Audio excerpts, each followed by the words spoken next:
Coucou mes amours, mais ainsi la bombe d'énergie. Hande no lang andi. Bonsoir chers téléspectateurs de Diamant TV, bienvenue à tous dans l'émission Folie musicale. Lang andi non hande bon, hande guido. Hande suis pas tranquille de. Guido, hande suis pas tranquille, je t'assure. Bon, mi weltanike on ɓe men darde ko page amen Diamant TV e jooɗi ɓe tan maɓɓe ko suudu maɓɓe hino suivre men ɓen ɗon kadi mi weltanike ɓe moƴƴano par ce que voilà wonde kamɓe kadi à chaque fois haray ɓe inna men émission ko honno émission folie musicale ko fimo parfois la woyi addude foliji goo on faami mais hande on faamelande ala mo faldetta ala mo watta erreur ji o rectifié ala mo waɗata hunde haran peut-être a sikkay c'est bon pour ma an quoi mais hara e woɓɓe goo c'est pas bon donc haray ko amora asora ha heɓa ko sora merci beaucoup taniraɓe toute l'équipe de taniraɓe mi weltani ko lanno bientôt go yare lanton nini no melata melande bientôt landerto parce que Ria il est temps que non joni o soutenir parce que voilà Ria yaltini den ando yaltini je t'aime makkon so makkon kilipon gilo yaltini mo Ria deƴƴi goto nanalimo Ria yaltini face à face parce que mi face à face on réellement mi face à face no welalan parce que andi min à chaque fois mi yiɗi waɗugo genre vidéo ji min gaɓinira ko TikTok ma ko Facebook ji joni noon mi face à face réellement pour amin no welalal an noon no wela woɓɓe goo kadi parce que buy waɗi mo challenge ji genre TikTok voilà o yaltini son makkon ɗo andi ɗeɗo balɗe fo har publicité no dogude ɗo andi Ria e taniraɓe hari ko kamɓe ha joni kadi ko kamɓe fino famiron voilà si a nani Ria ko équipe taniraɓe parce que Ria buyno innude si Ria yaltini o ala kay nanede Ria ala kay nanede Ria yettama ko réseau Ria siki a yatta ha fotta Ria bon ko artiste jo si a nani artiste ko bason non wata jaɓu goɗɗo kala ko yata artiste surtout a debbo hara an ko yaɗa wa fotta e yimɓe no kani quoi mais Ria min gila mi woni Dakar ɗo ha hande la wawi inude ha hande mi yahali e lieu ma nokkugo ko guinéɓe organisata ko mi yiya Ria hara sans invitation makko hara ñeñande en fait ko yo yimu quoi mi yaali Ria imitere mun ɗen ko fi honno si Ria yimi son goto wona ennan ma 6 mois ma ko yatta 8 mois ni goɗɗo nanata Ria no mari golle ko waɗa hara pas musique on tun na musique on tun Ria mari golle si a nani femme d'affaires jo genre a yeyey hara ɗa occupé projet ji ma goo ɗa mari piiju ko waɗa surtout si tawi a andi eɗen andi wona ni en surtout famille ji goo no ton hara jaɓata koɓe sikkunoma ɗon ko ɗon ɓiyatama Ria si o yaltini musique wona ha so yaltina c'est parce que no woodi ko woni wadde piiju goo na musique on to Ria basi te kadi sommo yaltini wa a heɗotomo heɗoramo hakkil tawa réellement oɗo son no intéresse ma dans plus son no foti no weli heɗogol ko yaɗa wawama heɗogol yehe ko page makko Ria Diallo abono ɗon partage on jonnemo force oɗo son makko yarti hande haala nelan no woni ko worɓe woni ko rewɓe mo be yo haala mo ko honno forsanta goɗɗo mo yiɗama pardon mi ko mi forsanta c'est parce que mi la yiɗi si mi yiɗa mi forsata si mi yiɗa mi forsata allez merci beaucoup Abdoul Diallo mi weltani ko ma moƴƴo partager petit ba merci beaucoup an kadi mi weltani ko ma moƴƴano Ahmed wuri espace on fop mi weltani ko Binta Kula merci beaucoup Ibrahima Sori an kadi mi weltani ko ma moƴƴano giɗo ɓe partage kaɓe layku giɗo ande no suis pas tranquille de okkan star petit boy en star petit boy en ɓe yaltini nouveau son fotuɗo après arteg maximum de partager s'il vous plaît e giɗo ɗa andi mi parfois mi yiɗay par ce que ternel est ce que alay ternel arata himo voyage mo yehi dubaï komin noon yaltini ka ɗo o indi woto mi yalaka goto kono mo yehi dubaï par ce que ko minga makko wonno ɗo ha goɗɗo goo inni ternel awa mi invitima dubaï bon merci beaucoup jottiɓe daari hannde ko de invité min mari on woni non sérieux par ce que min yo hannde suis pas tranquille voilà si mi falji on falji teylan hannde mi anda daare to no mi ɓornori no hannde awa hannde ko nokku goo hannde lam mari invité DJ Mout kañumma e Bio Evans DJ Mout ko DJ wonɗo Dakar ɗo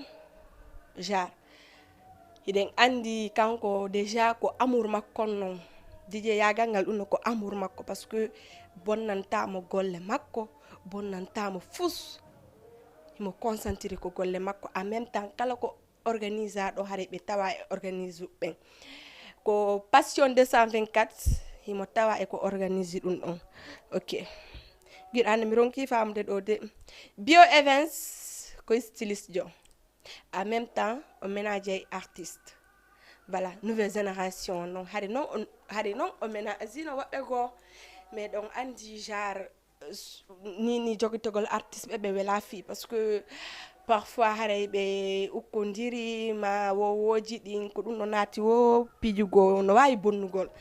voilà donc ɓe expliquane ko honno giɗo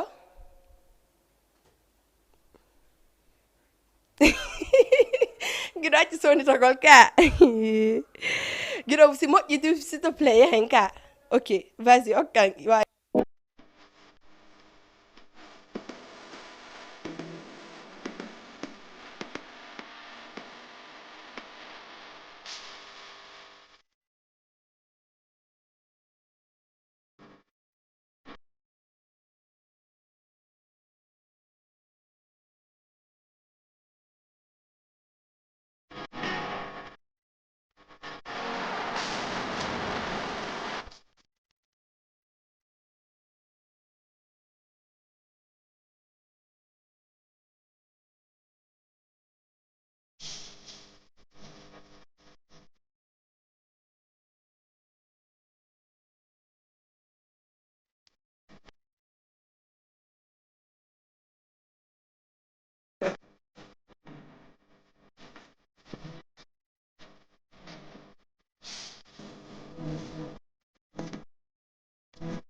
Petit boy, voilà, comme quelque nouvelle génération, pas que nous devons là-bas, parce que déjà mila yiɗi wonɗo e combattude kala ko on tigi nangi hara o piiride e mum ha o avance andi hara no woodi woɓɓe go ɓe jooɗoɓe inna jar siko sagu maɓɓe a yiwatta ɗo yaha to Hassatu Ternel karama ko winda jaabo merci beaucoup mais weltanike moƴƴo noon kadi Ternel hande suis pas tranquille Ternel a yilang la wadde sembla kono bon andi hande ene rewɓen hande hiɗen ɗo jangguɗin to c'est que min Asi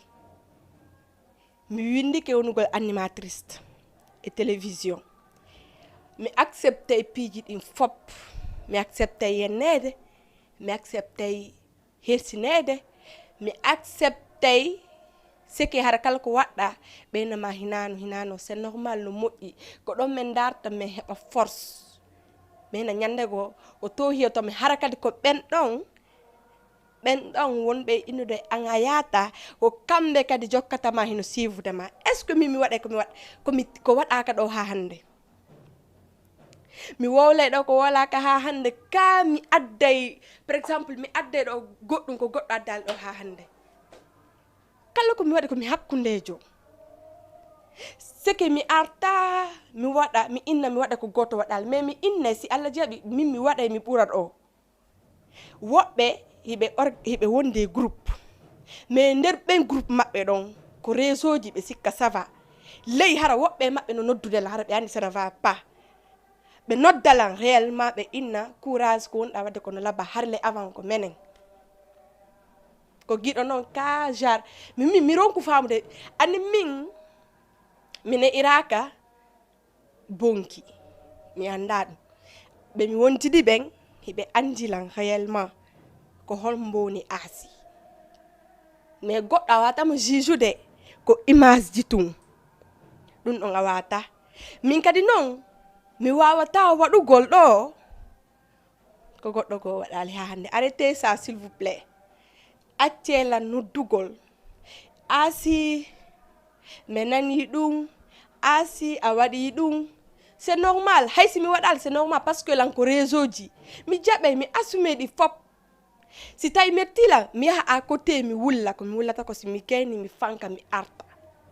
mais hande sikka ko réseau ji fof no welde alors que hara weldaka ley hara hiɗa noddede ɗa innano courage ma kala ko feƴƴe on groupe an ɓe noddoma ɓe siftanoma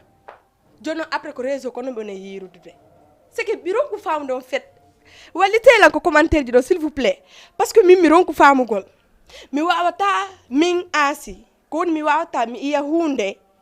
excusez moi de hande min ça ne va pas mais si mi wowlali kadi hino sonjude lan heɓude appel ji ɗi mi andina mi wowade heɓude lan andino ko nouveau fewndi ɗon la heɓde message ji ɗi mi wowa heɓude mi anday ɗum ɗon kadi c'est normal on faami donc hande accepté hunde mi waɗali ko goto waɗali mi woltaki ɗo ko woɓɓe go wowlali na mi yaltata mi hima ma ɗum mi waɗa piiji gono tan ma mi yaltata mi waɗa ko goto waɗali arrêtez vous s'il vous plaît sikka ko onon harana onon ley hara ɗo noddude lan hiɗa andi woɓɓe no gano si mi wallitaki ɓe mi bonnanali ɓe bon si mi continue ɓernande mette maximum de partage s'il vous plaît lan ane invité ɓe amen aya rapidement guiɗo choisir nan ɗon son hande mo falla waddanala parce que andi jama on ternel accu bari elage merci beaucoup depuis là be me weltanike ma moƴƴa mais innima gros bisou kala ko waɗa wonirde giggo nawye kam mayata mais en fait min andi guiɗo hono min mi wayi si a waɗilan hatta janggo mi ara kadi mi wallama sa waɗilan hatta janggo mi anda ɗum mi ara mi wallama ɗum ɗon ɓe mi wondiduno ɗo Dakar ɗo mi wondi hara mi sutaneɓe lan andi ko si émission feƴƴi ɓe darala parce que ɓe sustalan darde en direct parce que heɓe hersi ko si émission feƴƴi ɓe wawa darugol ɓe anda honno aasi way aasi no ni tranquille et puis la weltani on parce que ɗo andi fi on nu hay si lanni ɗon dardelan jonnele woni force parce que so sellan andi te woɓɓe onon ɗon o wata yaltude innolan aasi dow waɗilan goɗɗo par ce que simi sutanali on ma ko foyer ji mo ma nokku gommi simi ɓeydanali on mi ɗuytan taw mais famino ko réseau ko onon hara ley e ton hiɗon noddude la sabu hiɗon tampindela aasi no moƴƴi ko ndade ko no moƴƴi lande o fo hina ɗum c'est que mi wawata s'il vous plaît arrêtez mi jeeji on Fatima joyeux anniversaire à toi depuis no France bari no andi awa bari o la bombe d'énergie bari ko la bombe d'énergie parce que andi jama on poussete ha wowla ka fala ka wolugo c'est sûr jaka ɓe yennoɓe ko réseau fop ko jama on ɓe puusude ha ɓe yenno ko réseau hara ɓe tawaki par ce que no waɗi piiji goɗɗi nanata hara ɗi nanata anna réellement ko o haali ɗi mais a ala choix sika a jotto waɗani waɗa croiser les bras wona ko suuduma hara ɗa andi en fait ko wona wolede koko yaasi mais a waɗa juste ko hiɓe yiɗa ɓorni ɗa ñamude tranquille ɗa walade tranquille hara walanaka ɓe sagu maɓɓe son seedi ma si tawi groupe lancitike an ko ya waɓu no wawɗa o hara on groupe kam ɓurnomo jogitade par ce que accatano woɓɓe go weele ton ma ɓe holama ɓe ronka walugo tranquille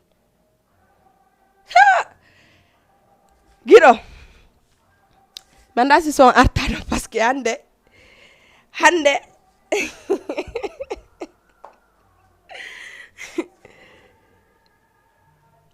numéro no affiche ko le écran ka numéro no affiche ko le écran affiche ça alors s'il te plaît parce que donc ok voilà 78 c'est bon guido 78 116 92 82 38 allez note delan s'il te plaît goɗɗo goto pet mi faala yo noddan goto pet waɗalan soulagé encourage lan o conseil lan ko goto pet mi faala ƴettude en ligne ɗo e invité ɓe amen arde goto pet hara kadi neɓata hara ko yo on tigui soulageant hara ko yo inno assez tout tranquille conseillant s'il te plaît goto noddelan atiɗo noddude wonno mari cadeau spécial fi makko subaɗa somo faalaɗa siko invitation ko folie musical an arami invita ma accela noddugo s'il te plaît lan en direct mi fuɗɗoto haalugol tun jaman kadi noddala c'est que goto mi faala guiɗo acciti lignon 78 116 82 38 allez nodde lan goto pet mi wata ƴettude nini mais wawa yewtugol tranquillement fi yo hakkilankin attu ko émission parce que tey moy lol de sellu bonsoir à toi séri kokko honno way ɗay jang allez nodde la atiɗo la nodduɗo wono mari cadeau invitation su tawi ɗa mari publicité mo feƴƴinta noddalan en même temps voilà mignon hande ça ne va pas de je t'assure maximum de partager les gars s'il vous plaît guiɗo invité ɓe amɓe no noddudela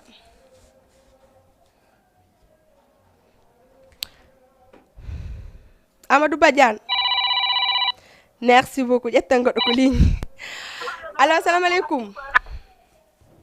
waleykum salam on jarama komin ceerno Amidou an ceerno Hamidou Baltiray Belgique ok haray mila heɗitima andi adi kon fala min non mi anda ko falɗa min kon fala côté émission ma o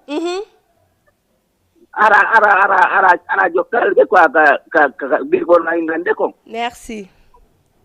hein merci jokka golle ma den quoi tu vois ok ara watalte ara manaki ta émission ɗo ya jagano golle ma ɗum ga anoddoeɗa live manno ɗum merci beaucoup ok d'accord guiɗo ɓernande fuɗɗike ɓuuɓude deuxiéme yahe kako troisiéme merci beaucoup ɗum no to wallinelam ɓerde ɗo andi déjà min kono neɗɗo mo anndanɗa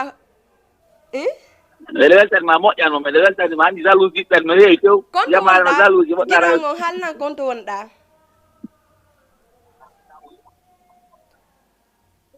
allo allo oui giɗon on haalna konto wonɗa o giɗo ɗam belgique ko belgique mi woni an ko belgique wonɗa Bruxelles. o kantuma naɓatalam ko belgique mi woni Bruxelles. ok merci beaucoup mi weltanike ma Bouy giɗo andi fama raison Comment Bantirel, tout à Bantirel, ka centre. D'accord, merci beaucoup. Giɗo kuppuɗon région hande jaɓali mais ko goto pet noddelan soit waɗol haalnolan conseil lan fimunu tranquille hande par ce que émission wulay par ce que ko DJ jo en même temps styliste jo mi invite donc ɗandi guemon ɗo si a naati genre si a naatiɗo ha yalti a wolaka andu hiɗa waɗande jama on plaisir maɓɓe on te alata ko ɗum ɗo wattake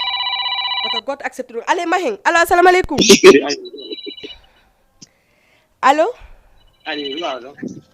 allo oui allo assalamu aleykum waleykum salam hajjajo na latton jantom meɗen jang mimi ko honno woni welde alhamdulillahi fus sina meɗen ɗo mimi no ɓutti no ɓutti alhamdulillah honno way janto alhamdulillah nani émission ma on laɓama de meɗen darrema nini o daare la partage o okkollam force kadi merci beaucoup bila mi weldike de min on mi naɗi hedditi ɓengo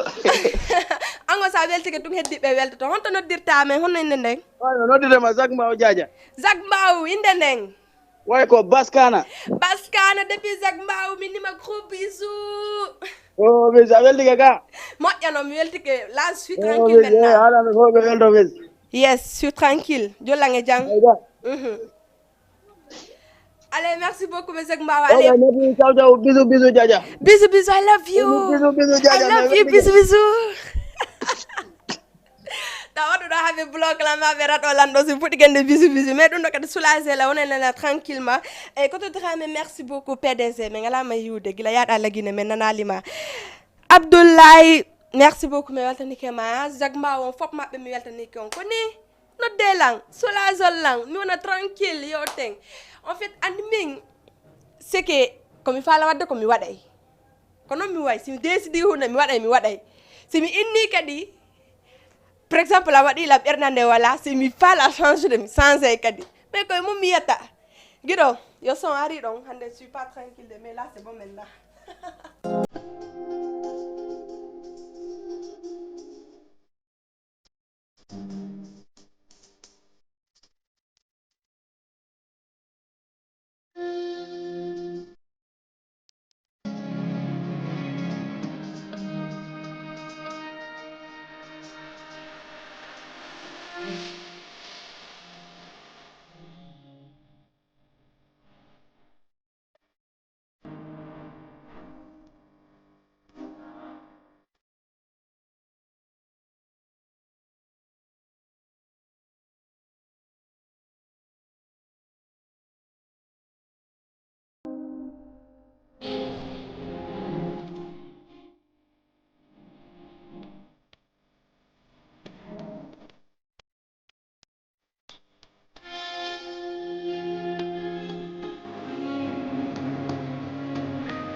Alpha Lafu, grand Alpha Lafu, merci beaucoup, mais weltani kama futa ko men équipe o fo mais weltani kon mais ñoo gros bisous golle modèle la bede accene la hakken c'est que lan depuis ko invité jango mi yanno gido hande do welayde goto kadi mi fala noddalan poselan question fala do c'est que harada humpa hunden fala dada andude har koy fi ko min halantama anda allez m'explicante mino mi mela un problème do no Facebook no weli gido liño no satiri jama non hande no wuli de gido noddela gasi yo goto noddan pose lan question goto mo fala don andude mi jabaton pas commentaire lando hande lando et puis invité juango ari mo mi halano DJ Mout la wax sa halde international après parce que programme ji gono arde asi gido ka ko no wiwda subi o falda ko e son bon DJ Mout dandi har mi présentino mo Diallo Serif merci beaucoup maximum de partager s'il vous plaît mignon hande invité juan ko DJ Mout kanyum may bio events DJ Mout bon buy harimo ko piji buy don andi groupe jigono do mais ha hande Dakar do e wawata innude e yiri mo piji gote tawata hinano non me acceptata mais kadi no hidon andi million do siden do a acceptay mi halni onane anane a acceptay di fop surtout min e horian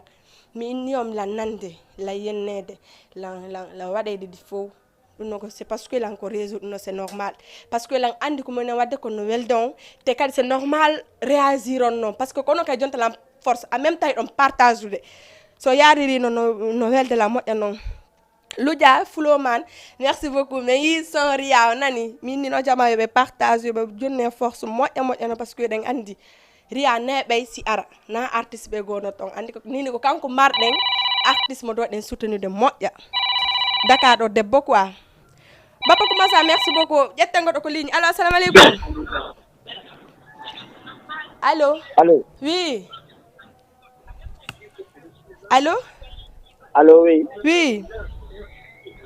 ko fendi prési allo oui mi lanande ma ko sista oui ko sista si prési on no e day jang janton ko fendi ça va alhamdulillah on don dala no dirde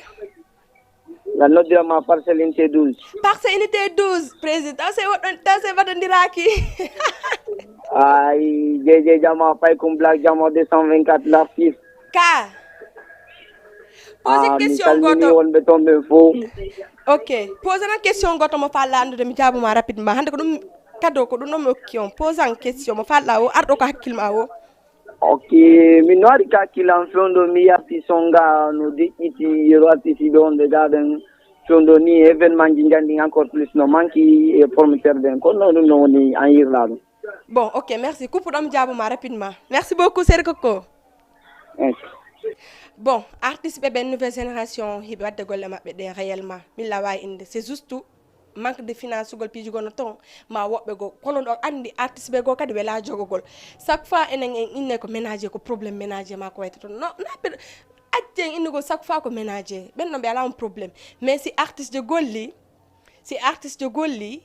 o yiye jogotodo mon on famille dun on kadi ko ono ça dépend artiste be no be wakkilori wobe yetta goddo no jogorto be andi ko doy gonga be hebirta force ji gono don on famille voilà merci beaucoup invité jango no do mi hinni on ko muton invité jango et puis no wala la hande ko mut mi mari invité essa bio events non arrêta di ko na tawelan do mi no mi la hidi invité bu sadik manam bu rew buy wax voilà mi no mi way non saga non Guido mawɗo mela ittimo ay so ndaral lan yo diru allez arten invité ar yeyno so juppi DJ mu tonno way mon boss no hubbi Guido c'est bon cas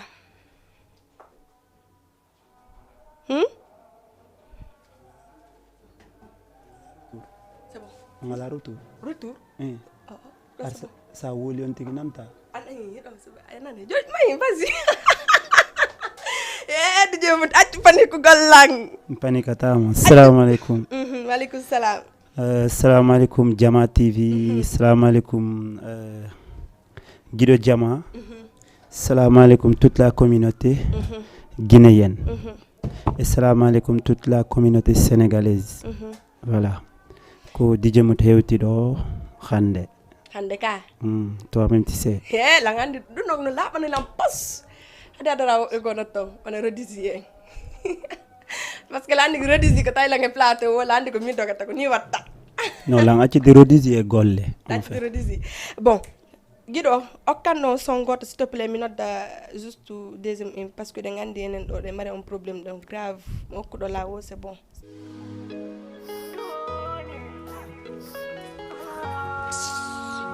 B, as-tu de Google là? S'il te plaît, tu de Google là. Non, arrête, s'il te plaît, arrête. T'es sérieux, fallait nous N'importe quoi. On me dit qu'il te marie.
de DJ Mutande ko kanko mi mari invité et puis hande ko couple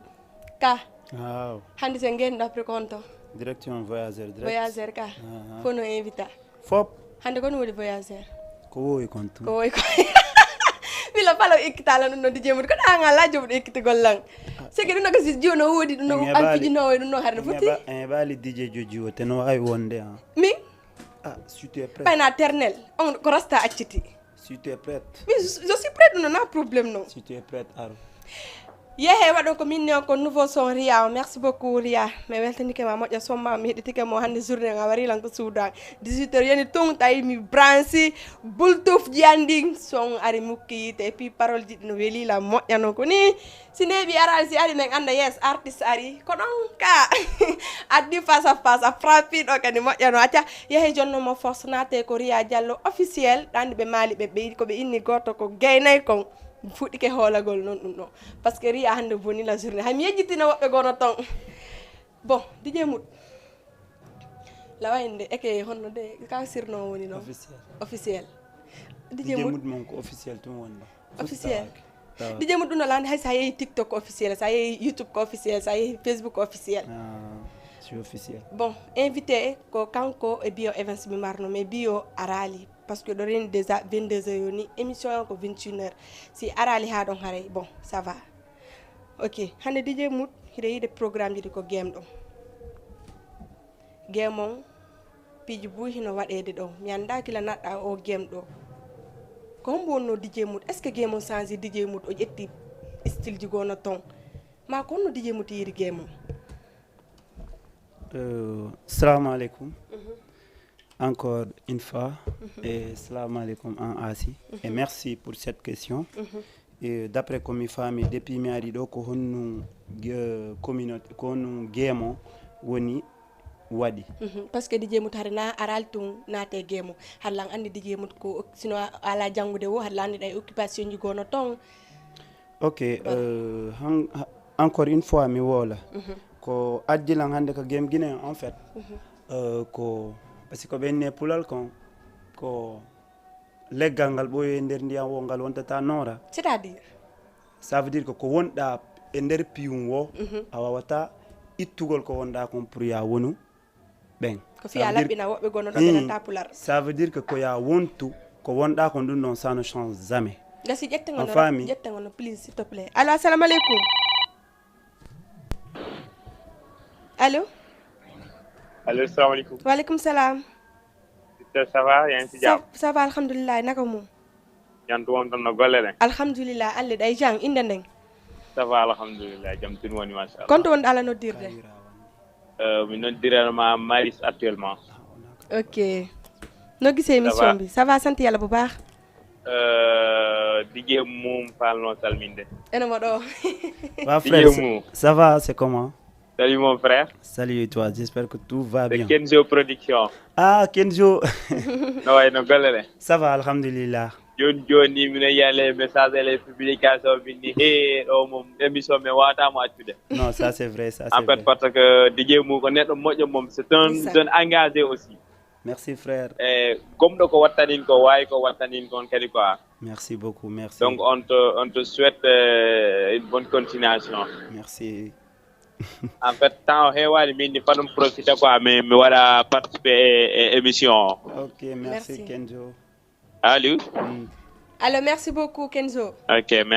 merci big up à vous nani. Bon, giɗo joguitana lan seeɗa DJ Mout explique na min s'il te plaît ko hombo woni DJ Mout réellement parce que buyno no falandugol DJ Mout. Ok, komi innata ko kominuma kon ko leggal ngal ko ngal ɓooye nder ndiyam wo ngal wontata noora ko ɗum addi o mi yaru ka communauté men en fait min komi infographique jo à la base parce que ko ɗum bus attilan andirde ko après woɓɓe maɓɓe andi komi DJ en fait mi rampi noon ça veut dire que rampugol woni exemple mi yangike quoi e mum na hande parce que si tawi hande mi signal ay DJ ko kañum bonilan jande année mi watta bac on mi waɗali bac parce que j'avais pris quelque chose à la tête hari mi wonino yimɓe ɗiɗo en fait mi wonita goto mi tawi si mi continue genre mi bonnana e hoore an tum du coup mi orienti ka golle e formation mi continue voilà joni noon ko kañum artiri lanka game avant hari mi yiyayno piwo toso koye piiji bus no waɗa ka communauté men genre si mi jooɗike haray lan inni lan minimise en fait lan inna est ce que enen en doit que iwgol oɗo parti aray oɗo parti en fait a faami comme wano ka image ji avant sa hiiɗo publication goɗɗo wona événement a yiyay ko bindi a yiyay ce n'est pas bien monté a faami ko on tuma mi intégri doy ka communauté est ce que na goɗɗo ɓurma puusude mum damay noon non ko ɗum ɗon noon ko puusilan kon en fait ko hiwgol qualité mo manqueɗen on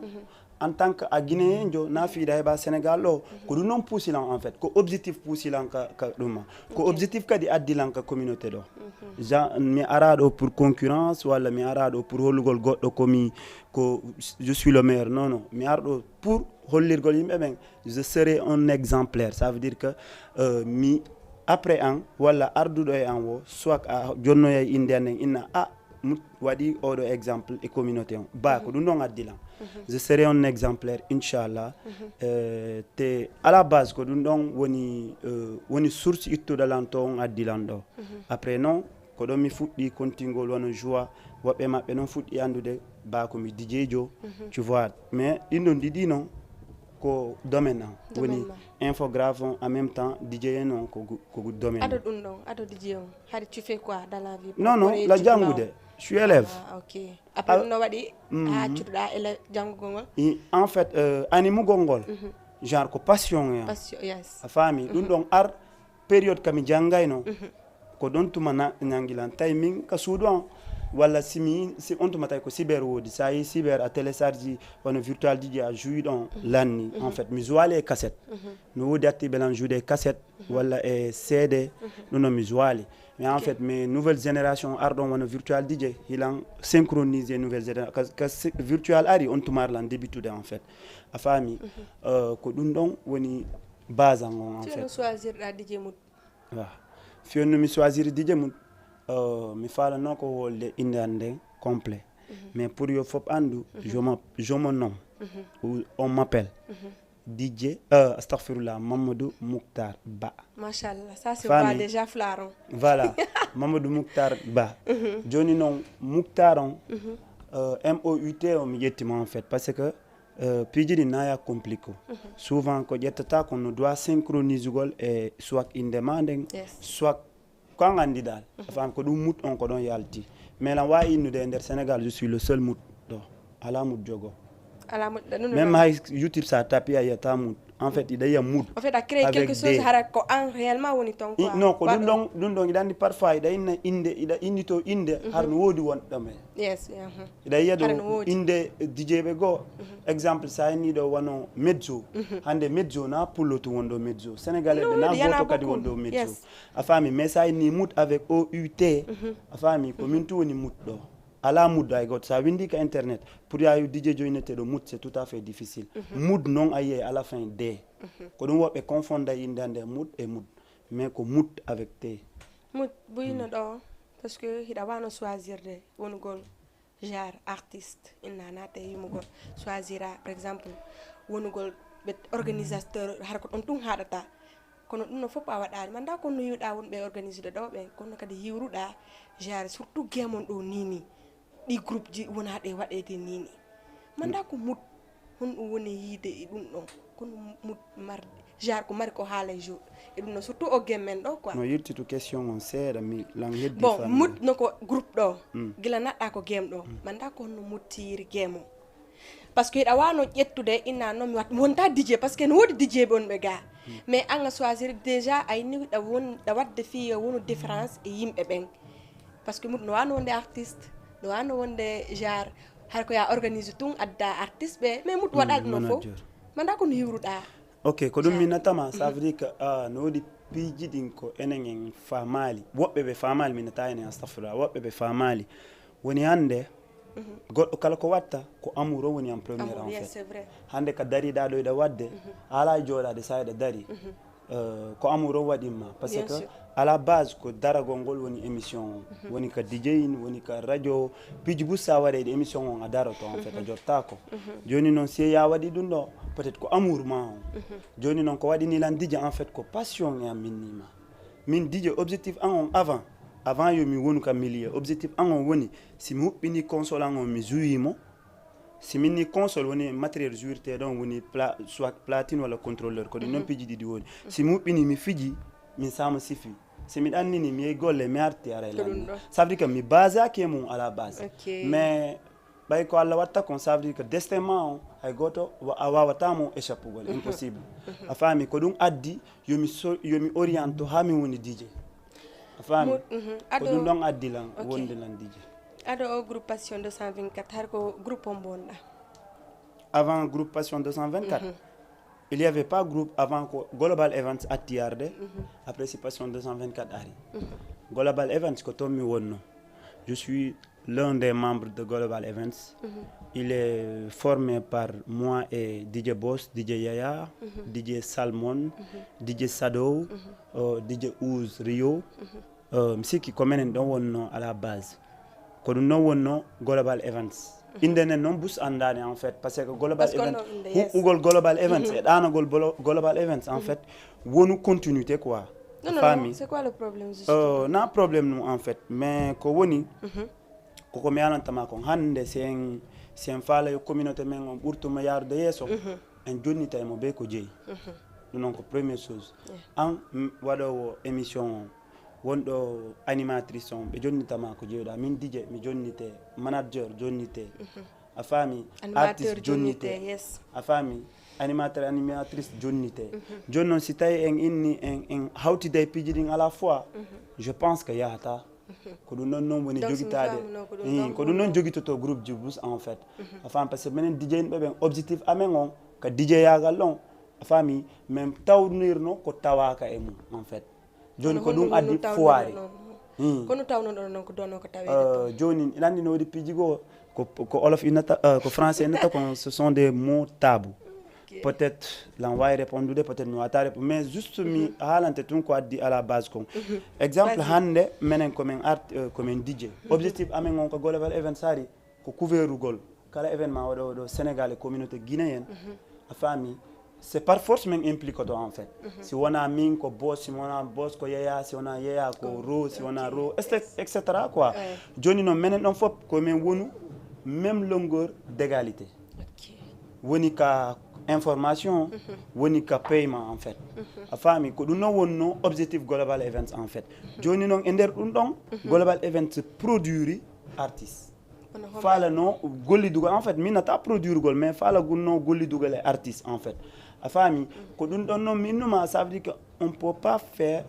tout à la fois. Il faut spécialiser et puis on go to. Et nos communautés, il y a un problème en fait. On spécialise ça, il y a DJ Johan, no animateur,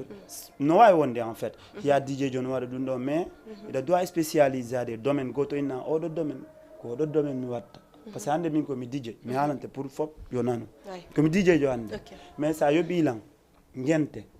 haysko 1 million mi jouatamo fion parce que mi spécialisé ke mo en fait kono DJ kon dam fijinde kon kada way fijinde non voilà ko dum mi halante ma ça dandi ko dum mi numa ko dum non touche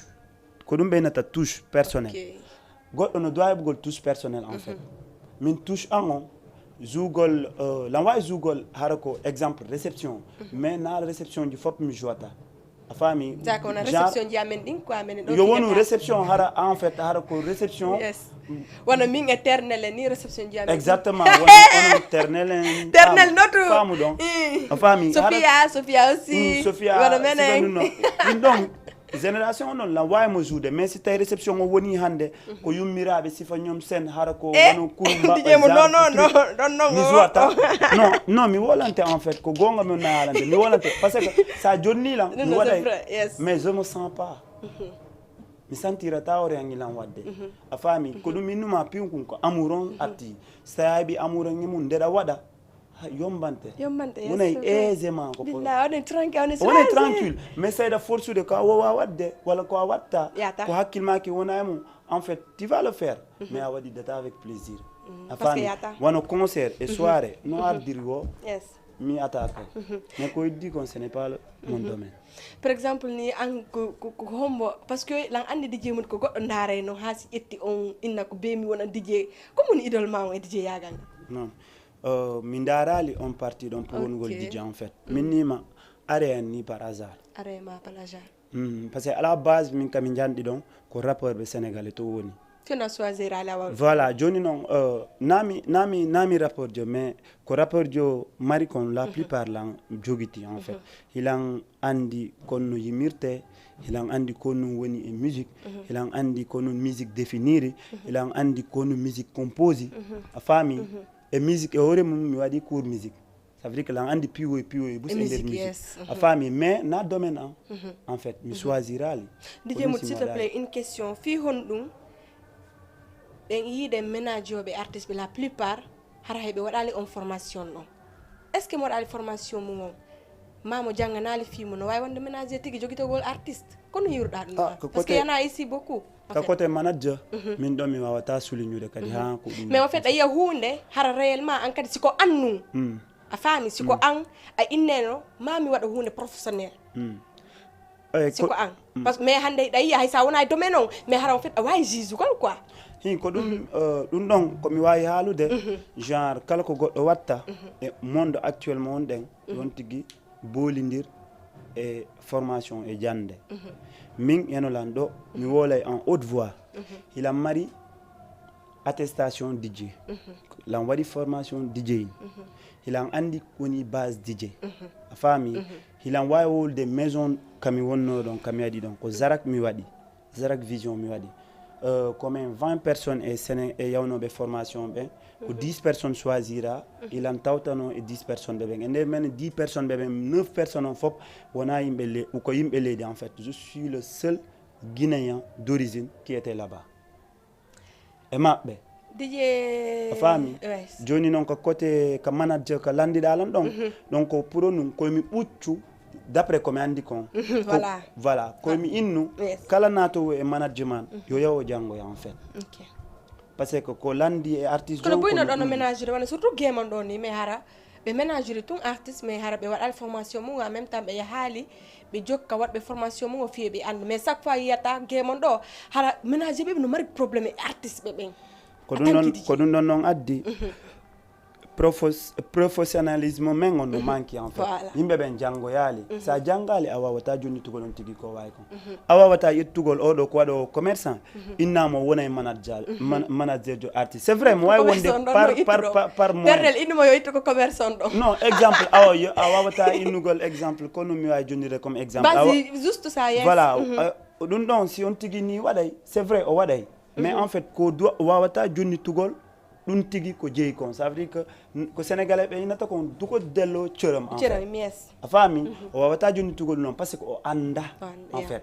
mais non si tawino welimo himo wawi spécialisade himo wawi yogol wadi cours jidi formation jidi no wodi en fait ay institut français waday no wodi bus o ya o lando yo o wada so wadi yombana mo pour yo wado afami ko dun non na domaine ha pourti je peux pas n'en parler trop afami en tout cas comme conseiller ta mo be ko yo jango mo be ko yo jango parce que adna do fendo ko bindongol wona utiliser de si a janga no di parti digo mettay fi bon mais anda si DJ Mood bon mais di jogite ko artiste en tant que DJ parce que no wodi genre surtout nouvelle génération ga mais anda ça la ménage de wobbe ko même DJ Mood mais dal jogite ko artiste ah bon même wali artiste pas mal nouvelle génération fop mi tona jungo je pense que si kanu wodi jipinongo nouvelle génération fop sa ne be mut be inete imo tawaya même parce que ala exemple mi ala ta exemple mi joni voyageur camion donc ande sai communauté guinéenne no jour de voyageur alla ko yan réuni affaire en fait parce que na endroit guinéen de Sénégal lo sayaltine boîte le plus connu voyageur ko numéro 1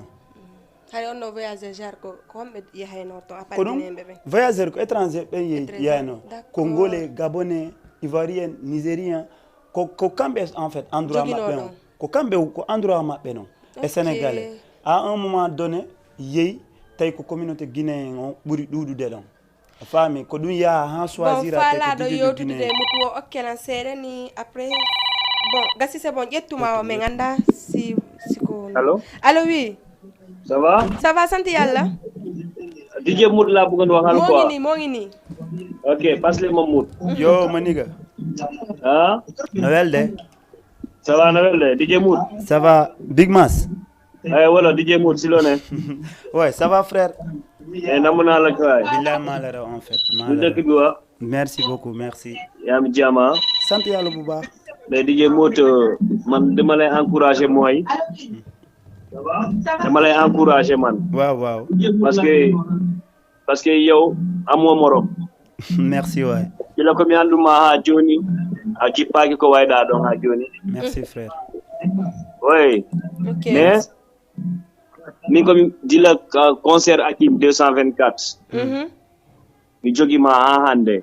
parce que gila ko on ka platine. C'est vrai. Goto nana la sonka goto mankal do respect hay goto. Ko don fottude de big man. Donc DJ ben fop no daje to go référence et ma. Merci beaucoup. Parce que tu es une personne honnête. Merci, Une personne qui est digne de toi. Merci frère. Il faut que DJ de ngani ndiri. C'est vrai. Mais neddo be a halna mo jukku mako ngo. Ana figijo. Moi je le dis en tant que DJ Big Naz. Là tu n'es pas un escroc. Merci frère. Woni ko ngema a yaltina na carrément parce que woni ko ngema halay quoi. Woni ko ngema halay parce que tu es une personne de direct. Moi je t'ai aimé pour ça. Merci beaucoup. Parce que gonga makan ko du wondu da e mum.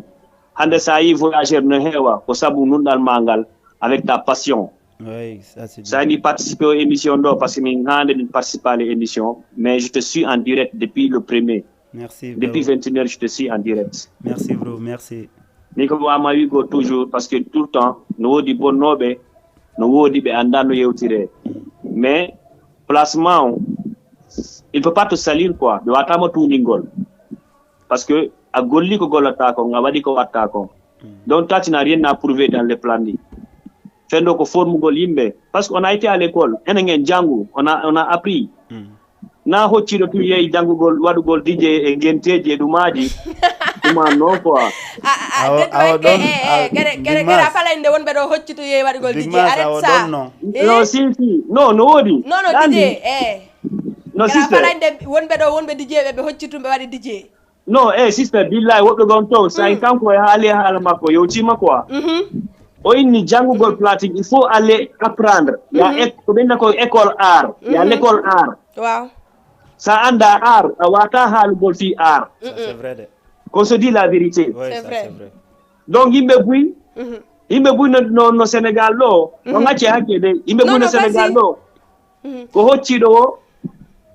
no wiide ko manager détail na wona hombe ni wonbe Sénégal lo parce que détail non si ay ko mi détail entere mi jonete détail parce que mi mulata ko me alta ko ko do welir talangoy mi andi la yidi dum tranquille voilà parce que menen communauté mengo dami ko fionu e walenditati e yara yeso non parce que na figi be no ludi merci ça c'est un de deux c'est une réalité be halata c'est que réalité dans le Sénégal men ko no be buri en kambe mo mabbe on de ɓuranamo goɗɗo iwɗo leyɗo goo ari il faut se battre ensemble mais ene guinen ke naafigi a wallay goɗɗo on jooɗo bonna inde ma ko gonga laaɓo parce que on est au Sénégal ay goto ada ɗo gotogo en fop yoɓu paasi ari mais nous on est d'origine on est né ici grandi ici on a les mêmes nationalités que les Sénégalais mais andi probléme amen o menen min yiɗi communauté amen o ay wonda ka platement no mo vitira no ta jogi ma jogi ko wete ko gor merci frère c'est un vrai c'est une personne qui est digne de lui il se respecte bien oni wadde ko o hoccitaki de moi je sais il a appris à l'école donc na DJ ngente ni ko mena woni DJ ngente non DJ ngente be nandi hore mu détail mi ara non c'est non jara la ngata e détail sa jokki asi onade te do big non andi min c'est que DJ mut ko woni halde ko segonga mais kadi andi piju ko hande wobbe no to sa rectifier de no wela la on tigi rectifier la musique ko ya haali non lando la merci andi rectifier de hande ko halanda mut mi tigi la waji tude dum no exemple e hoore yang a fami mais kadi wobbe gono ton sa ya haali nder ton c'est que harabe be famata quoi andi gemon no do buy no fami kini ko kanyum mais haray dande o fo hina ton non mais mi détail gongol ko dum wawe famude quoi réellement amate vous avez pas compris an ko fel ngo famali ono hande mut mo mari structure o handi mana mo mari structure mais aro o structure makko ko jangu anda ko woni ka structure makko vrai ou faux c'est vrai donc c'est l'école on dit l'école donc il faut apprendre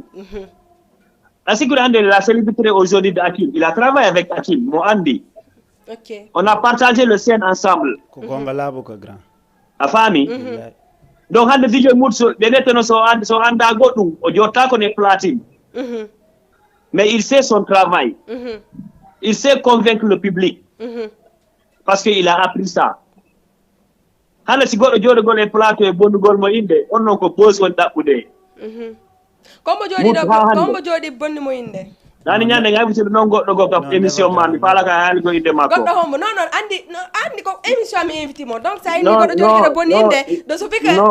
yewtalan ko no ɓuura yaajude yewtadede yaaja. Tu sais pourquoi je te suis en assistance mi suive temps? Non. Parce que je vais savoir qu'est-ce que vous apportez de la Guinée. La référence de vous. Parce que vous dites que vous êtes des DJ, vous êtes des représentants de la télé.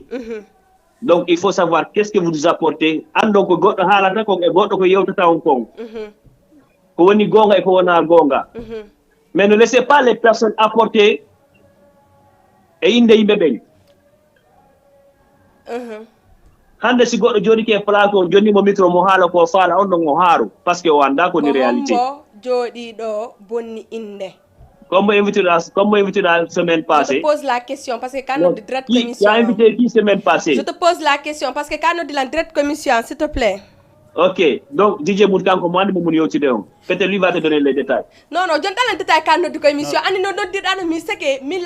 mila yidi réellement haɗo ɗo andi min hande la wawa de émission par exemple nodda rectifier lan jango mila mari droit yehugol ko ma mina vraiment ko jonnuɗa lan kon conseil mi utilise mi yi nafa mum mais hande sa inni par exemple goɗɗo jooɗi ke bonni inde DJ mut la fala andude réellement ko hombo parce que mi invité ɗo buy haali fi DJ mut mi c'est la première fois la invité mut DJ non ay anodde goy non anodde tay goy bon goto jotta ko ɗo bonna inde goto koko wona waɗede ko game ɗo wona wowlede mais min mi wawata bulokugol acce par ce que lan andi buyno noddude lan inna lan mi duwaka accude woɓɓe bonna inde woɓɓe comme mi animatrice la mari droit posugol ma question ko an andi sa répondey mi força tama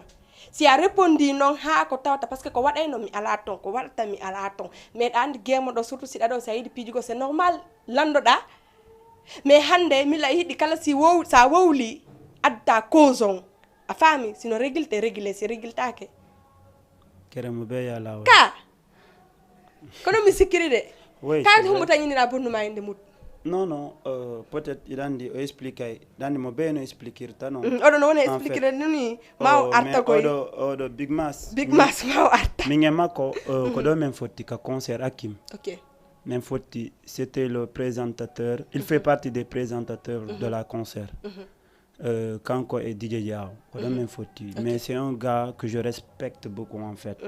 ko ndeñanden kadi mi yima ko neñande men andudiri en fait peut-être ara aussi vi no émission ji maɗi gara mi anda je sais pas a faami en fait ɗin détail ji ɗon je peux pas en parler ko ɗuuɗi faamu ɗum parce que en fait komi haalata encore une fois mi mut mi wona ɗo contrat e goto te lan andi goto wona contrat en fait si tawi noon détail ji no woodi peut-être wonno on tigui faljay a faami par ce que mo faljata ala mais ko foti si a falji a jooɗike an hoorema anditi a falji haray ko ɗum ɗon min en tout cas mi nangirta hay goto ko woodi mi nangirta sabu ɗum par ce que personne n'est parfait dans la vie famille en fof en waɗay erreur en fait ko ɗum ɗon mi wawi soulignude ɗum ɗon en tout cas c'est un gars que je respecte beaucoup il fait partie de le staff du Hakim je pense ko ɗon mi andi mo kanko e sénégalais ɓe bus wonnoɓe ton bon inni ko hande o fuɗɗi noddude ko émission on ɗo non mais mo siwudema en fait an sista asi ko ɗum wani merci beaucoup mais weltani ko man anani jonnume force man ni lay bëgg na neex rek na saf man nak min kadi mi jogata ko on tigi ko faala halde ko mi blokata mi inata mi poser des questions genre mi e hoore ɗum noon kadi mi inna doa ko bonnude inde goɗɗo min mi anda DJ mudde ko plateau la anduno DJ mut ha ko yaasi mais mi anda ko hombo ni DJ mut kera anda réellement ko mi anda réellement ko hombo ka mais hande c'est normal ko il est temps que si goddo hande woli fi DJ mut ko kanko watta en labbinande réellement acci na wa jettude ko ndandi ya jettu no problème wadu kala ko falla bo DJ mut passion har buyino sikka boni surtout gemon do pombo passion buy sikkuno passion alay wadi tude passion parce que hari kuma fuddorde ndeng passion yarno ko laba passion no e ja tanti passion no e ja voilà c'est-à-dire non passion ne jam passion fo soit passion fo soit passion ah min on ka parti en fo soit passion jonno si tawi ma si tawi c'est-à-dire passion comme élément de passion 224 a fami mi wawata wolugol bawo équipe kadi en fait a fami si tawi inde passion 224 wolete on tuma plateau ndo en bedana en fop jodde ndo mais comme wa inude passion ne jam et comme wa lancer encore passion e menen passion yimen événement yimen synchroniser événement voilà ko non melani si passion do ay kadi toujours be arde parce que ari passion way ramanane de parce que yimbe ben andu événement no arde voilà har passion organisé te pas non événement no arde jano passion no golludude événement te passion no fi kadi encore har ko événement ma passion x gmp 224 no fi événement encore doit wadde bientôt inchallah kon min ko way inde passion no wuri en fait parce que inde no gollude mais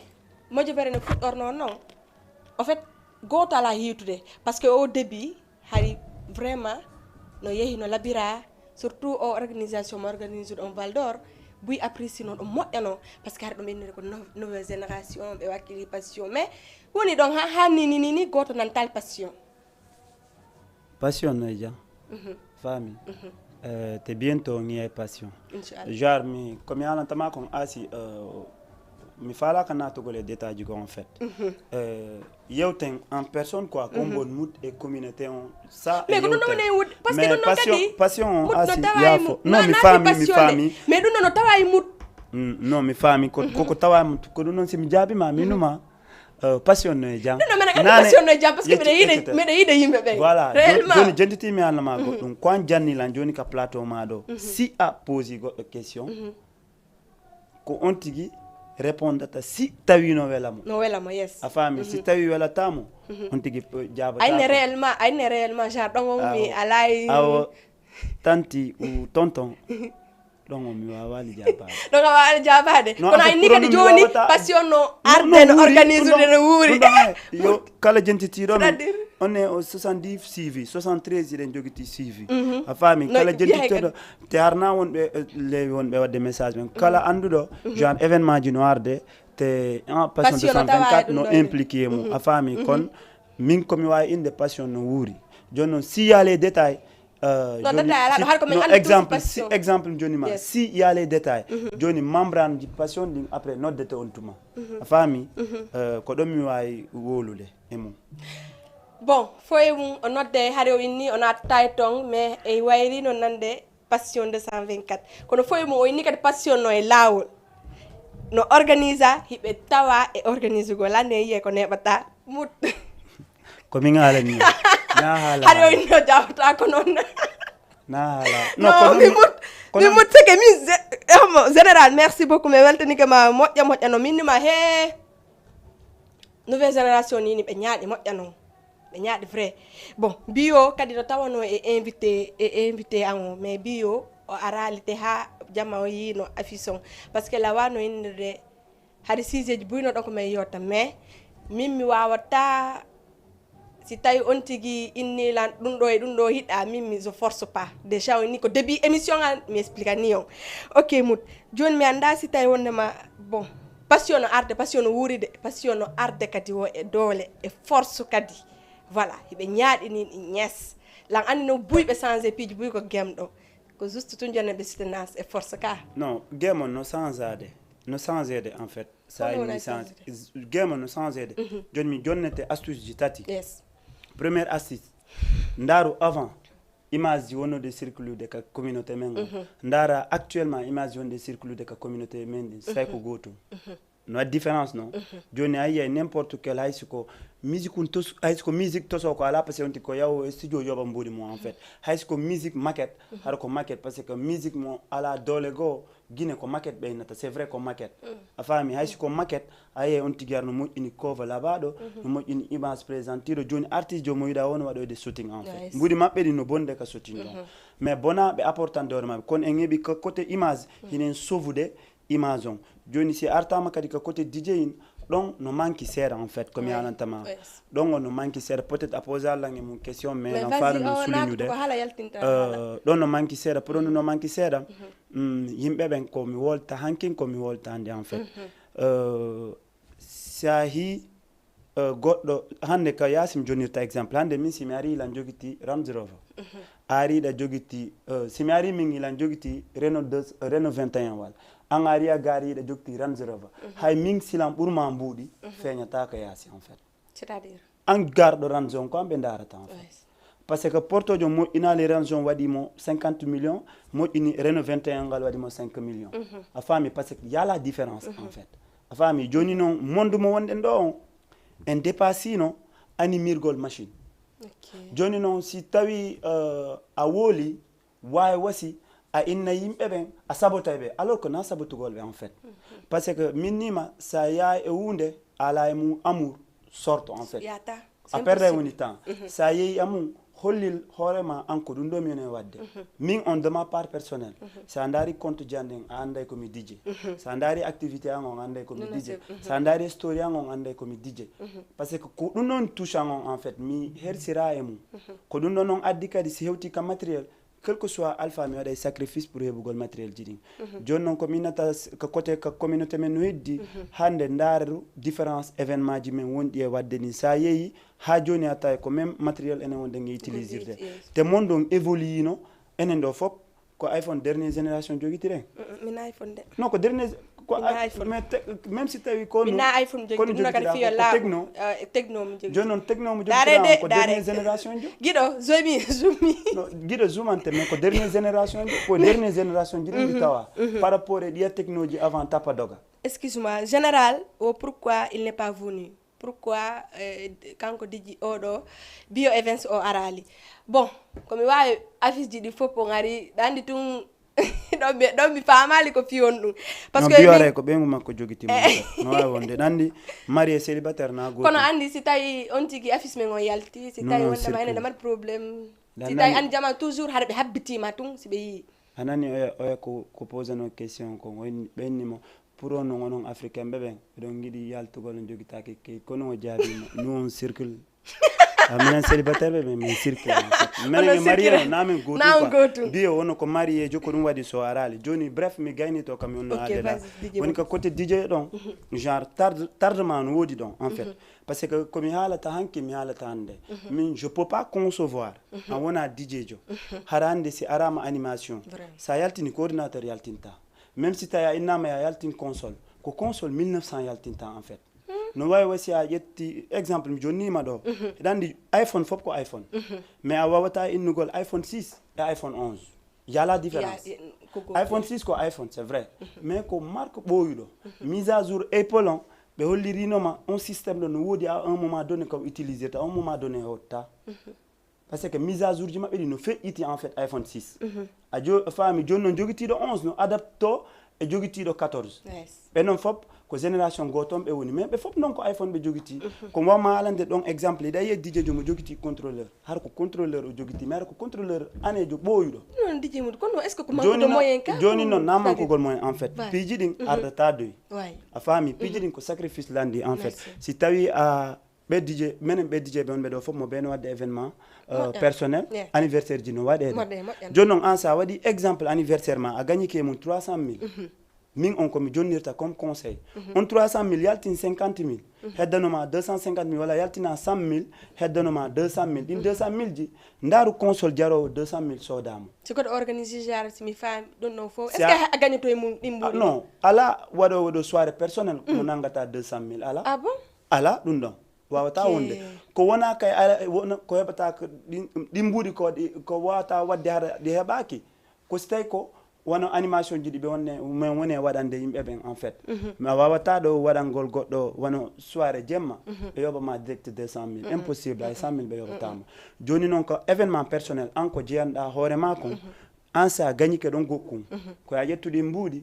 investirade soit ordinateur moƴƴuɗo soit console moƴƴuɗo a faami sa nangi toyi kadi naada en fait doy jonnete ko janɗi joni noon an sa nangi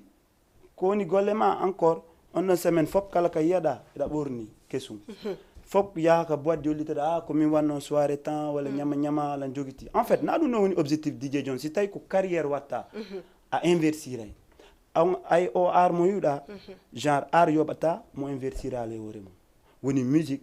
woni DJing woni n'importe quel ko nete ar kon a inversiray heɓa ko mbuuɗu addi mbuuɗu a wawata wonde addata mbuuɗu ñakka ɗo simi faami ko ɗon seeruɗa dijeɓe ko non min on ko ɗum ɗon woni objectif an o min on exemple komi waɗa événement on fof komi waɗi événement janɗin fof kon yeru événement mi waɗa événement personnel par ce que mi ala ha hande innowolan dije mum waɗi anniversaire mi ala mais événement ji ɗi mi implique to mi gañoye mum ɗin tawtata business ji ɗi mi watta ɗin en fait permettra elan yomi soodu console moƴƴuɗo ɗin mbuuɗi mi yettataɗi genre je roule avec non mi yettayɗi mi inversira hande téléphone momi joguiti on si hewti tawi lan sohli piyum kon kuta kut lan andi kunɗo ko komi gollirta mi ƴettay téléphone an on exemple mi jonatama mi ari ordinateur an no mari probléme batterie faami mi wi mi yehi Colobane pour changer gol mo ɓeynilan batterie nden no jarde 50 000 komi change nde en fait lan joguiti iPhone joni mi yi ordinateur ɓurɗo towude ordinateur jango mini grand est ce que sim jonnima mbu ordinateur an o téléphone an o ordinateur an o wawa wonde woni sa jonnilan a ɓeyda lan wono 100 000 minimum ok haɗa on ko iPhone combien no Allah jogiti no on ko iPhone 11 simple mi jogiti no mi itti puissant o mi yaltinima woni boîte vocale mi ƴetti billahi mi woni haalde de jaranalan wolugol pour ɗum mais ko wolugol juste pour yimɓeɓe mo ɓeyo motive en fait a faami mi ƴetti ɗum noon iPhone an o mi jonniri lan jogiti noon 60 000 par wave mi jonnimo ɗi neɗɗo rinimo 40 000 puisque gan jongi men andidiri minnimo joni lundi mi addante 40 000 jiɗi gara mi gayni en fait kono mi endori on ordinateur joni on bref komi woni haalande ɗum ɗon komo be kala neteɗo DJ jo yeru ko woni heɓude kon yo ɗaɓɓu console en fait ko ɗum ɗo woni lekki c'est que ala yide changement e DJ ɓen quoi non changement ala heɓude DJ ɓen pour on non c'est parce que matériel ala mbari a wawata dogingol o taxi simple goɗɗo jogui to personnel onon ɗiɗo yaado wata yonde hay si tawi ko climat mo jooɗiɗa nder ɗon tugiɗa mari avantage hoore oɗa a faami te si tawi ɗo jogiti matériel moƴƴo woni sénégalais woni guinéen woni malien n'importe quelle ethnie dans le monde ɓe jonnete respect exemple lan waɗi beach party soirée capverdien ne ɓaali vendredi o feƴƴuɗo Monaco place on était 3 DJ wonɗo ɗon DJ jo oyon ko DJ jo capverdien jo jano en fait ko boîte jano woni ɗo sénégalais jon kadi ko DJ jo jano ko andaɗo ɗo en fait a faami min tato noon ko min wonno ɗon toskunkum ko min arno ɗon toskum mais alhamdulillah mi mantota ko mais ɓay mi yaltini komi jogiti kon sénégalais ɓe netta ko bantu buurule mo ñëpp laale ɓe joni hay simi anda goɗɗum respect on aray en fait a faami ko ɗum ɗon woni voilà ko ɗum ɗon woni symbole DJ ko ɗum ɗon woni bit DJ en fait andi déjà ko amour ɗum ɗon an heɓu amour golle ma noon andi hande mo naati ko page ma ande ko DJ mais est ce que heddiɓe sa naati ko page maɓɓe ton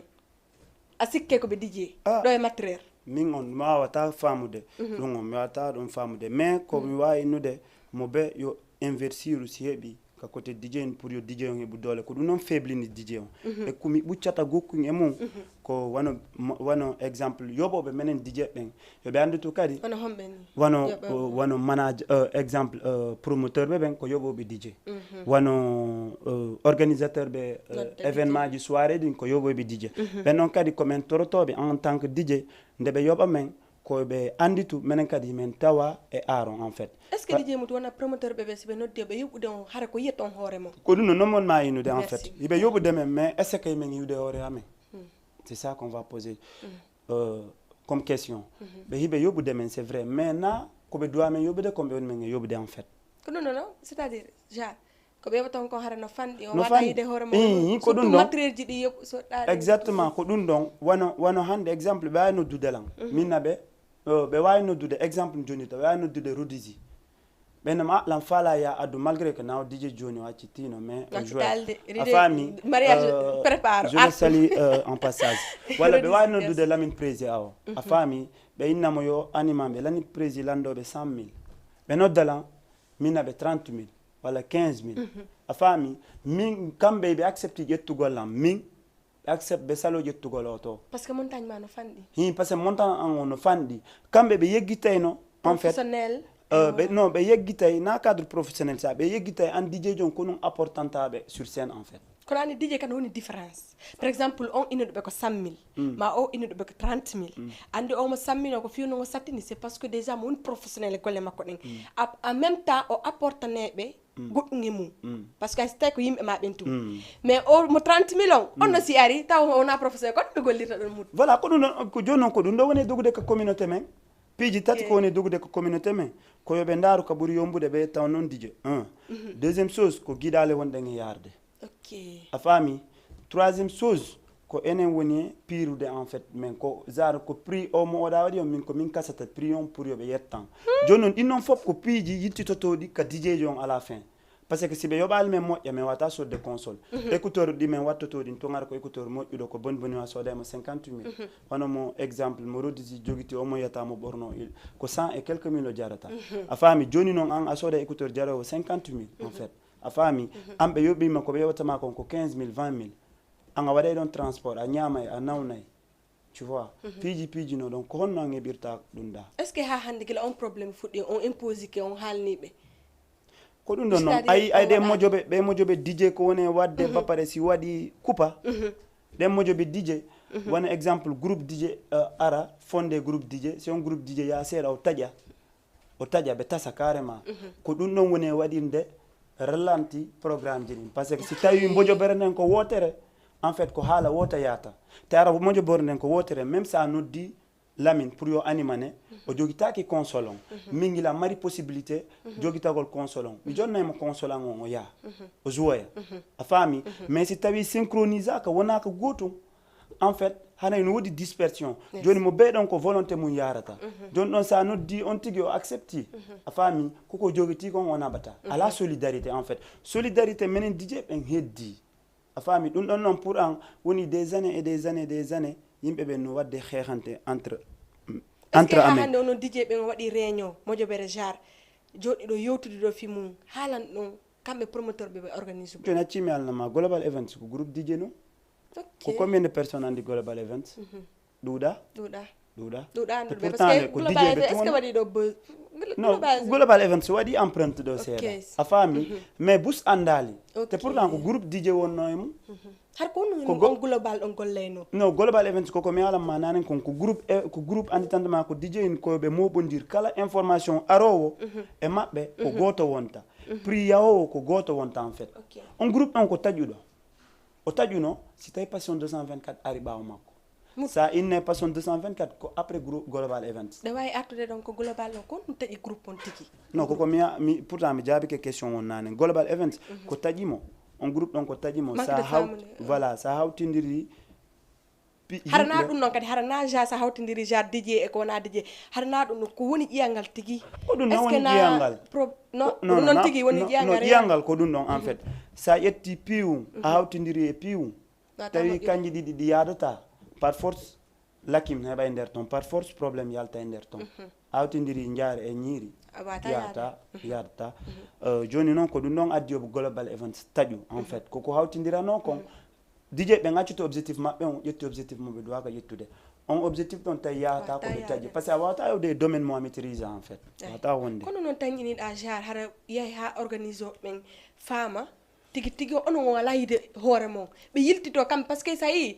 artiste ɓe ɓen hono sa da nouvelle génération ɗo kamɓe kadi en même temps ko hunde wotere ɓe woni wullude ɓe inna artiste ɓe ɓen noddeɓe ɓe yeyna ɓe prévente ɓe ara kadi har ɓe jouata ok ko ɗum ko nawnare wotere nden nawna a faami joni noon ko génération goton kadi wata xeex nden nawnare en fait mi blamata mana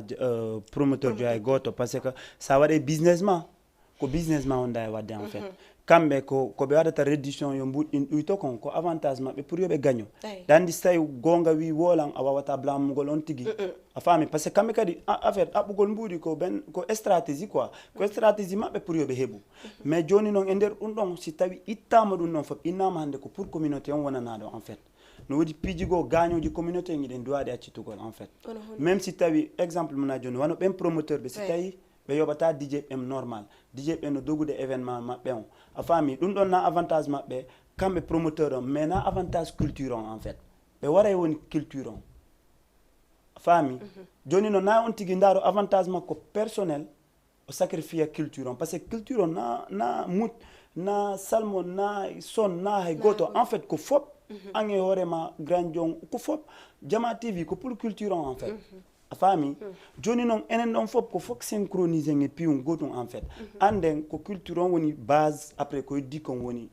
joni noon si tawi en ƴetti on culture en bugotirimo ɓaawo en noddirimo comme inde en yetti intérêt personnel en hikkini yeeso wara e culture on ko ɗum culture on no maayi à l'heure actuelle tawi ko wonidiranan gonga concert ji ɗi gacci yawde normal artiste wullitike DJ wullitike hay promoteur wullitike promoteur kadi wullitade o artiste parce que promoteur kono wullitori ande promoteur si waɗi tappi poto a faami ko défaite dialoɓe jaalay en fait mais na défaite promoteur seul mais ko défaite toute la communauté guinéen qui est au Sénégal parce que on artiste jo yittitotoɗo Guinée arno découragé o influence artoɓen ɗum ɗon ko memojum communauté on en fait joni noon ko koye détail oy koye détail o duwaɗen selde ɓeɓe jonni to DJ ɓen koɓe jeeyi kon DJ ɓen waɗa sacrifice mum ɗaɓɓa matériel ji moƴƴuɗi waɗa formation ji a faami jonnidire juuɗe en fait min ko ɗum ɗon mi wawi torade artiste ɓeɓen kadi hiɓe wadde yeru koɓe wawi kon surtout ko King Alasko hiɗa tawano ko invité no ɗum ko organise no ɗum ɗo e yi jamano taki ɗum ɗo kadi kono ɗum noon DJ Mout feƴƴirno a tanke DJ Mout ka King Alasko c'est quoi le problème ka King Alasko ko min Elamine Prési et grand Yat Fou je le salue en passage ko menen wonno ton menen kadi ko golle men ƴettano mais en fait piiji ɗin non ko golle sa ari ko golle arayda ko organisation mais si golle organisation no seedi organisation hara ani sa organise hiɗa tawa an tigui e mojoɓere nden golle ɗen ɗum no ko yar gollaɓe yoɓama kamɓe organise ɓe joni aw menen ko gollugol ɓe yoɓama ko gollugol an ko DJ en tout cas an ko DJ onon ko DJ yagal min ko piiji ɗiɗi abdunolan ɗon wona hunde ko DJ en même temps ko mi wonno infographe maɓɓe ka image toutes les images et les posters ko ɓe waɗi komi moƴƴini par ce que na profession goto mi joguiti en fait wono heddiɓen kadi lamin ko menen wonno équipe goto en fait grand Yat Fou men synchronisé c'est un grand que je salue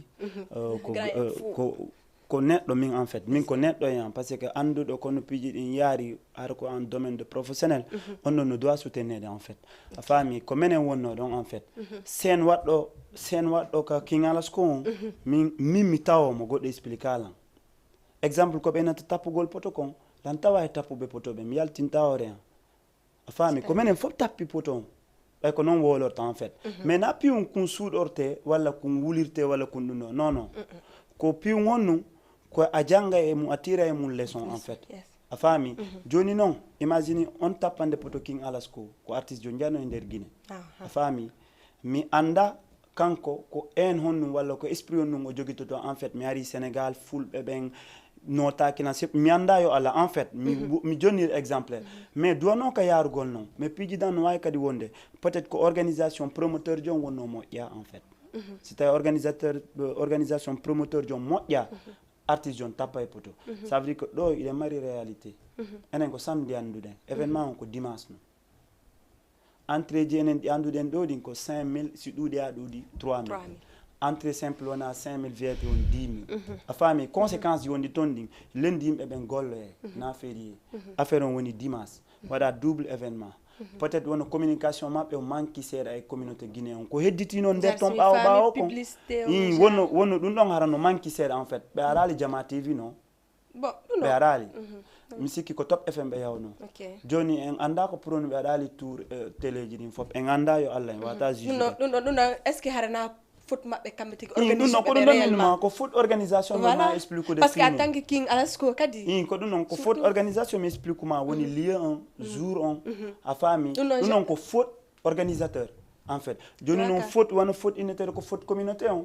en fait yimɓe ɓen komi yalantama ko même si tawi min ema asiɗe mari probléme si hewti ka golle surtout ara ko pour culture on si tawi an ko culture on woni fima ko culture on haalta ar tawta e golle ɗe haalanna a waɗali ɗum noon pour mut en fait mais a waɗu pour culture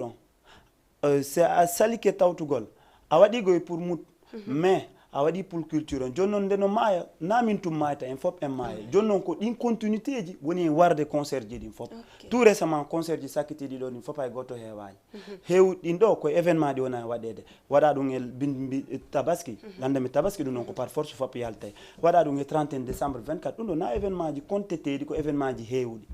a faami so tawi événement comptété ɗo ko événement waɗa ɗo journée heewɗo ko événement goto min on mi tawa ka génération on woni sayfon waɗano ɗo e mercredi 3 jours ou 4 jours de tabaski o heewi yeru ko heewi ɗon kon a faami ko heddi kon ko événement ɓe woni misude ɓe waɗa ɗum ɗon sa mise heɓay a faami joni noon komi toroto communauté on fof woni an woni média woni DJ woni animateur woni amateur woni kala communauté ko communauté guinéen on tawa yo on tigi andu culture on na pour makko culture on ko pour info sen wallidiri ko culture on ƴawata sen wallidirali ko culture on woni e mayde surtout non min mi wolana nouvelle génération nouvelle génération yoɓe andu genre yimen mari komin renoma yimen mari komin remontada on on parti non remontada on woni en fait ko janɗu ɓen tout récemment accité par ce que avant hari culture o no yawde hay sino wodno détail ji go mais avant hari concert ji ɗi ŋeeway macha masi joni noon hakkude on woni ka culture ka génération question ari tawti génération janɗuɗo on nawyi a faami ɗandi ko hakkunde wona ɗon en fait génération toso ko janɗali mais génération janɗuɗon gaynali accitude a faami joni noon ko hakkundere ɗo ko ɗo probléme on fof waɗi en fait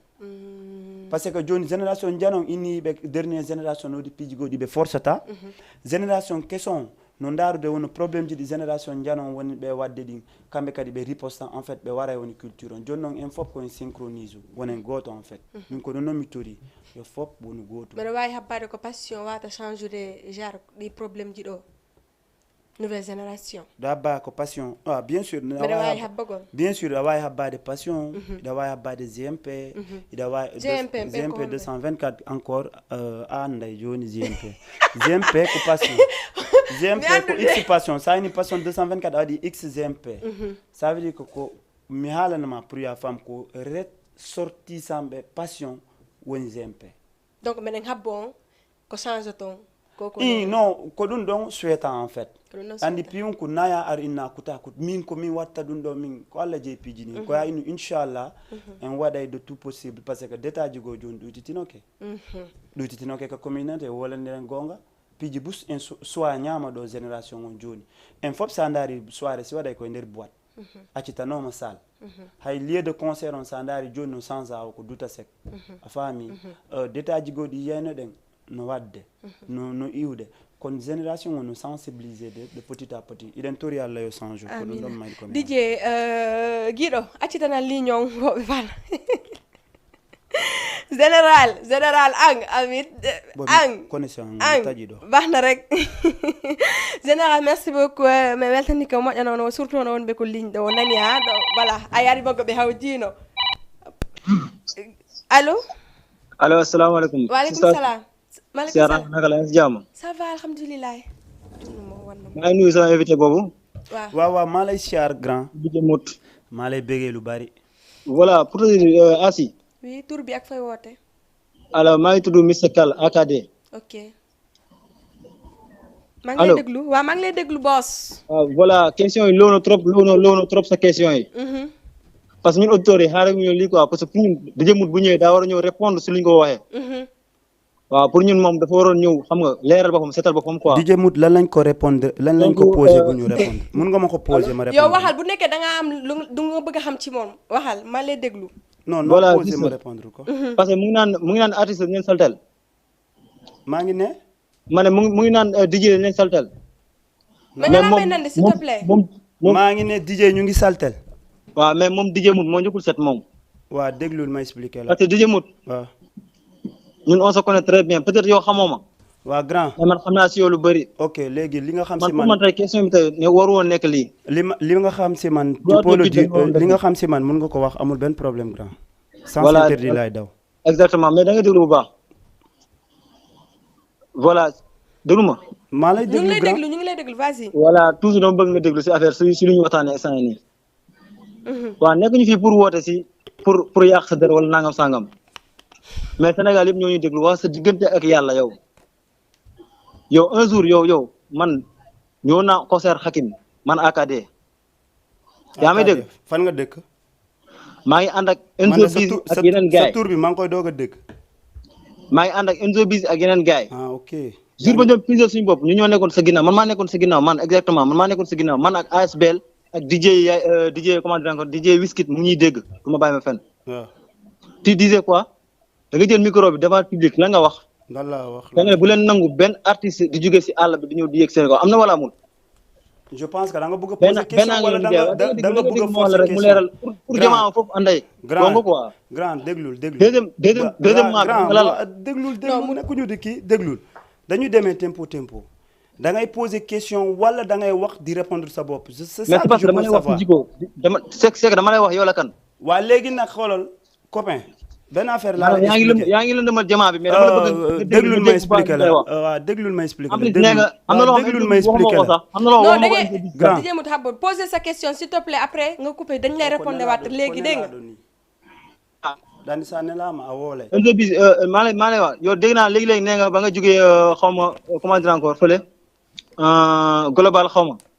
yow ba nga jógee global yow fa nga ne fa nga dali sa diggante ak yàlla fa nga dali copain mais DJ Modou on se connaît très bien dama lay wax nga wuyu ma déglu ma grand déglu ma man je te respecte beaucoup xaw ma la tey xaw ma la suba en fait dafa am leen loo xam ne dama bëgg nga déglu waaw dañ koy déglu kenn du ko lekk en fait maa ngi jégalu si kàddu gi nag comprendre li mu lay expliquer yow da nga bëgg a am leeral poser ma question ma répondre loolu amul benn problème man je suis free sur ça grand amul benn problème man si jàmm laay dox xalaatuma man am naa noonu man damay ne man mu awma benn waaw léegi nag je veux que nga poser ma question Johnny Mout s'il te plaît Mout bu nekkee poser question bi après nga couper dina la répondre léegi waaw na ma s'il te plaît poser ate vas-y ñu ngi lay déglu si Enzo Busy merci si saa si am na waaju dugg foofu noonu léegi di wax si affaire artistes yeeg affaire yu mel noonu di yàq deru artiste kooku xam maîtriser wul dara si affaire yi kooku allez vas-y da see maîtriser wul dara moom mu mujjee dugg noonu je le connais pas même son nom mais xam nga dama bëgg s'appelle Big Mass après ma balancer la numéro nga woo ko dégg nga yaa ngi comprendre maa ngi comprendre waaw yàlla xam na ne as yàlla moom tax a wax wallahi dañoo dem concert Hakim ok xam nga la mu wax mu ne kuy raam ak kuy dox bokkul mais na xam ne kuy raam kooku noonu moo sacrifice ay pieds pour moom mu dox ndeysaan mais du noonu quoi sa wax léegi loolu mooy sa question s'il te plaît Mout s'il te plaît yàlla ndax Enzo Busy dañoo déplacé bëri nañ on est nombreux là-bas pour venir là-bas pour rek mu nice waaw mais moom bu mu saltel quoi ok merci neexoon mën nañ jaar direct fu ñuy jaar mais dañ ne comme que yéen xamante ngeen nañ defar mu nice quoi ñu wax ak moom loolu maa nekkoon sa question grand xam nga mais dafa am loo xam ne dafa war a nice gis nga yow boo déggee DJ Sander yàqu na rek DJ Mout moo tax wallahi yàlla moo tax may wax merci beaucoup léegi dina la répondre inchallah si sa question nag grand daw na trop xam ne naa la jël yow sama man maay nekk sa fan merci beaucoup waaw bu mu nooyal quoi waaw léegi waaw merci c'est bon mu voilà jettee ngoɗɗo ko rek ni si tawi ligne no sati foye mum notte non non donc poser question makko parce que hari répondre ko balaa ngay jël keneen ko ɗum noon en fait kon ke ñu may déglu ma wax leen ñu déglu parce que on noon débat hari ko on no wonno sujet mon réellement mais ɓaya inni la réellement te na débat boobu mënuñu def débat ok ñi war a nekk ci débat bi nekkuñu fi parce que ko on no wonno sujet o waaw xaaral loolu un merci deuxième chose en fait mooy que ci li may wax rek waay kii nii yow bis ni ki tey oɗo non wonno nan ko olofu jon traduire naaɗo pulal ni ok joni ene wone pulal émission ko sénégalais ñu traduire naaɗo pulal pour le foot français ni ce qui s'entend bien s'annonce clairement goɗɗo siɗa expliquede ko annduɗa jintitoɗo ɓaɓe fof pare no andi ɗum ɗo ko gonga ni mais so tawi a tatonay wola en fait haray a tatonay min komi faala nande komi nandi ko faala expliquegol ɗon ko inde concert Hakim a faami joni noon wano sifa koye détail min imminalan en fait ka plateau puis um waɗu kon depuis ɓooyi wonno ɗum noon imminala min komi wawi répondre de on question ɗon Big Mass no diɗo awa min nami guinnimo yo noddu en fait ko présentateur jo Diawo ko présentateur jo ummi e Hakim pour on ɗum ɓe jaabaki par ce que ummi iɓe mali en fait fenɗo e tourné ɓe wawata noddugol ɗo a faami ko kamɓe woni ka émission ko kamɓe woni ka programme ɓen ɗon ko kamɓe doit répondrugol on réponse ɗon min komi wawimo innugol kanko on ɗo langue jentitade on encore une fois min Mout mi ala probléme hay fus kala e fan hay fus mi alana kadi goɗɗo hay goto en en fait marɗo noon en hoore mum wo ɗum ɗon ko probléme en fait min ko mi ande ko concert Hakim j'ai géré carré fus mi yalon ko woni négatif joni noon ko kanko andi ala ƴetten goɗɗo ko ligne hannde allo assalamu aleykum allo assalamu alaikum allo allo gasi nodde men ɗuy ton volume télé mo on wawi famodirde on faami parce que mut on débat mo arden ɗon ayi jama no landade réellement parce que ay ni non pas ay sinami fa la réponse hen jama no landade en fait ko ɗum walla joni do noddi est ce que dawa mi laɓinande réellement pose une question aw mi laɓinanama dawa mi laɓinande pose une question mi laɓinanama en fait o noddi o inni wondema on concert ɗon mut wowliri ni mut ko no ngali wulu non ta hésite wulu en fait mut ala ko mi hésite ko émission am voilà joni no wulu la mari droit noddugo landogol ma ko an andi sa jaboto heddi ben kadi sibe noddima sida fala jaboda si ay andi a jabota ko na forcé a fami parce que hari a inni no lang en natan on débat don non merci beaucoup allo assalamu alaikum wa alaikum assalam on jarama janto wondo alhamdulillah inde ngene noddame honto inde naati mi nyawlo ko balde nodduma ok balde me heditima wondo sika foire janto wonto janto alhamdulillah balde yettude Allah ko fi o débat ko wonɗon e yewtude ɗo allez vas-y o gandi wona nani radio no wola ɗon fi affaire concert si heewi walla heewata sowno ɗo mi tañƴini tun haray ko golle moƴƴe ɗen manki seeɗa ok o gandi sa calcule jamano ɓaawɗo seeɗa ni jogandema 2005 nattiri ɓaawo hari ko vrai musique wonano e waɗede nambari kono joni o nouvelle génération aɗa ɗo bon min taɓa ala wadde musique kono wona vrai musique ko wawata e encourage de jamma yawgo soir ara il faut ɓe changea e suga ɗum noon par ce que sa daari kamɓe hannde ko comme attaque dirgol tun ɓone wadde goɗɗo classe a oɗa goɗɗo classe a oɗa joni hara il faut ɓe changea on méthode ɗon ɓe daara goɗɗum ko wawata fottinde jamma fof ɗo wona par ce que si ɓe woni hunde wotere tun si ɓe waɗi concert heeway mais si ɓe wonata hunde wotere mo ɓe yaade supporter muɗum ara nafataɓe nafata wata wonde ara il faut ɓe changea o méthode ɓe daara vrai musique o wata wadde ara sa heɗike anda heɗike musique vraiment kono joni sa heɗike musique maɓɓe tawa sa sitta sa heeɗaki ara itta ne ittuɗa par ce que a wata heɗade kadi musique maɓɓe ka woni wo par ce que ɓe wata yimmude e konnguɗi wawoji e mottodirde jama o kamɓe ko ɓuuri kon fayida ko yennidiro bon ɗum ɗo hara ɓe change ɗum hara ko ɗum noon tuminoddirara ko balde foire nodde mara e anditi wonɗo balde foire merci mi weltanike ma jarama pour conseil merci mi weltanike ɓe foire ɓen fof merci beaucoup mi weltanike on dj mut par ce que on sujet ɗon on hari bon non sujet on artu yo artu réellement na probléme a jabato parce que yimɓe ɓen ɓayno jentiti ɓe faala nande mi jabato ok joni artani men ɗon réellement ko honno concert hakim on feƴƴiri concert hakim mi fuɗɗanama seeɗa ɓaawo en fait nde ñanden en fof ko indépendance guiné wonno ɗen e feytude woni 2 octobre passé awa si tawi goɗɗo anda hakim fendo innete hakim min ilan tawa e jonnuɗomo premier jonnuɗomo événement kono woodi kollore wonɗo hakkude amen kala événement waɗo sénégal min daafi goɗɗo go mais hakim o noddayla en fait on show ɗon ko min jouimo ko même jour kadi passion 224 waɗayno événement voile d'or woni ñalorma joni noon mi alanama piwiɗiɗe entre hakim et passion 224 par ce que bio wonno ko ɗum jaboto noon ala probléme par ce que si tawi probléme no woduno e mum hakim noddat équipe hakim on contactata dj jo passion 224 ɗum noon ko 1 deuxième chose délégation heɓuno entre staff hakim on e amen faami hari min yewti fi mum kamɓe minen ko ñalorma kamɓe ko jemma quel est le problème entre amen faami ɗum noon ko deuxième chose troisième chose on woni concert on ko heɓuɗo voile d'or gayni presque wono futuro gaynata wono 20h 21 min wonnoɗo dj hakim on ko min déplaci toon ari ka concert hakim ƴawi nde ñanden woni e nder concert ji ɗi mi jouiɗen ko concert ɓurɗo mettude e concert ji ɗi mi jouiɗin fof il y avait de l'organisation mais ko ɓuri mettude e concert on il y avait trop d'artistes te imagine min iwi voile d'or d'ailleurs que bimbi men voile d'or e gennangue wulnogue voile d'or komin wonno dj principal nde ñande par ce que komin joui sa fon mawlanni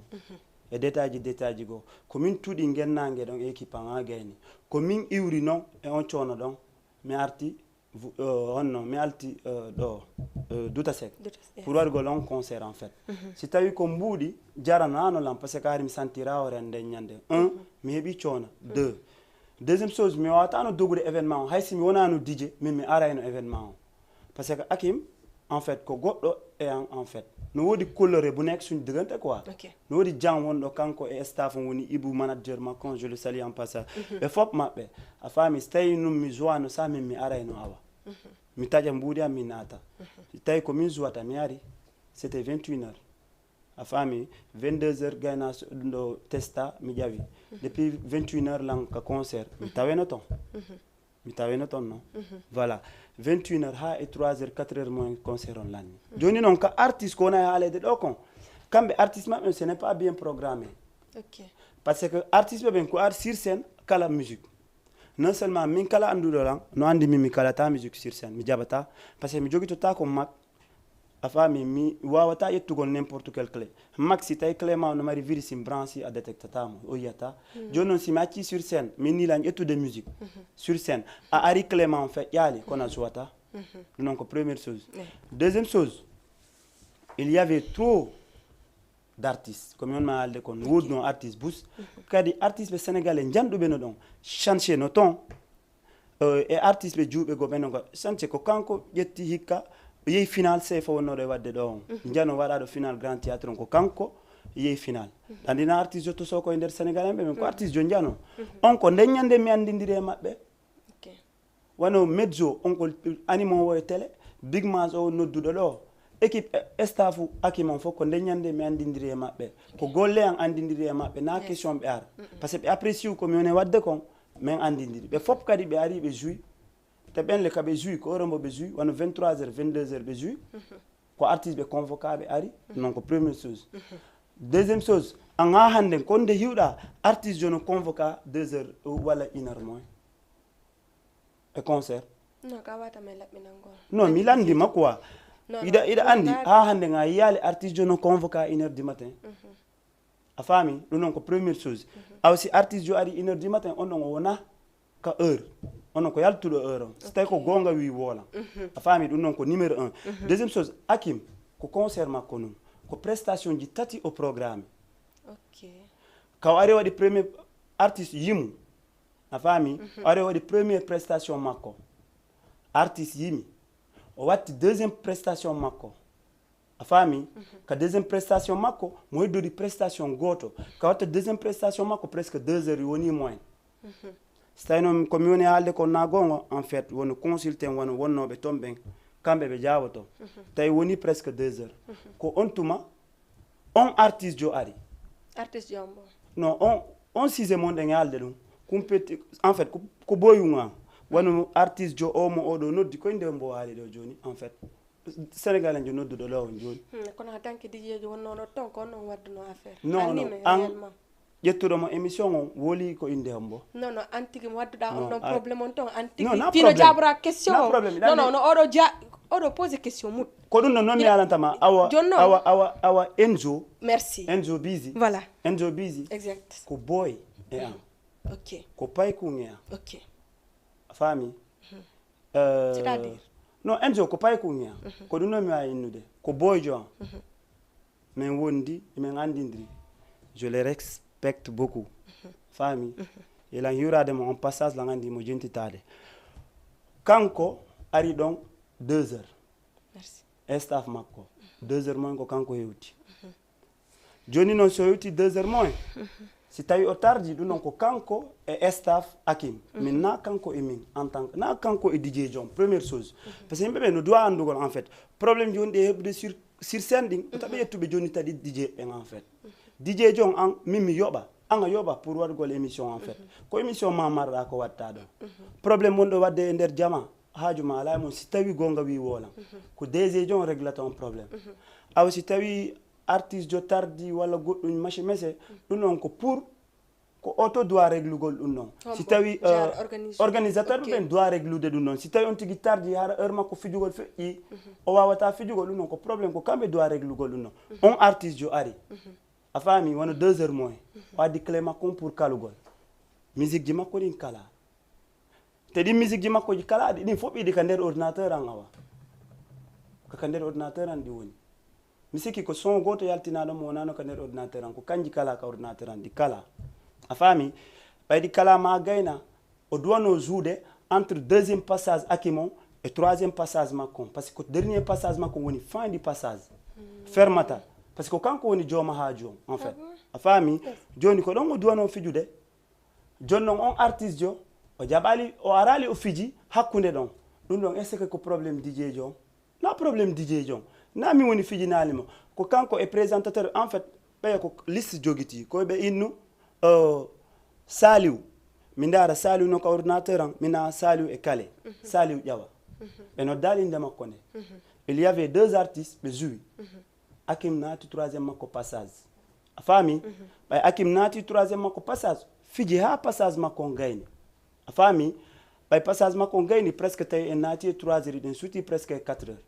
o yetti micro o remercie kala arɗo ɗon Oumi Lassar elle était à côté de moi Ibou son manager elle était à côté de moi DJ Dia no binda a faami fof ko côté am ɓe dari vidéo ji ɗi nokka internet ɗo prestation makko fof no ɗo a faami kanko o yetti micro o wayniti ɗum ko Hakim o ƴetti micro o wayniti o remercie fof o wayniti joni noon in andi tu neɗɗo arɗo depuis 20 heures duta sek mo jooɗi 20 heures à 3 heures du matin na a ñaamu na a yaru mo adduɗoma ɗon on si ya émission ma ko watta kon lanni a hoota walla hotta joni noon ɓay Hakim wuli ɓay Hakim en ƴetti micro on waɗi dernier message pour remerciugol arɓe ɓen goɗɗo go harino to wonnoɗo e fotude mi anda inde makko ne mais kaka ambassade Guinée o woni mi yimo ka amical des étudiants arimo ton ko kanko wonno e fotude en fait ko français o wolta mais kaka ambassade o woni on ko kanko sakkiti yettugol micro on o inni kankadi o remercie kala arɓe ɗon o waɗi message de fermeture mi innirtirta message dernier message o jonni jonnirgol mo message on o gayna public on immike tawi on artiste jo o yimali joni noon kono artiste jo yimata public on immike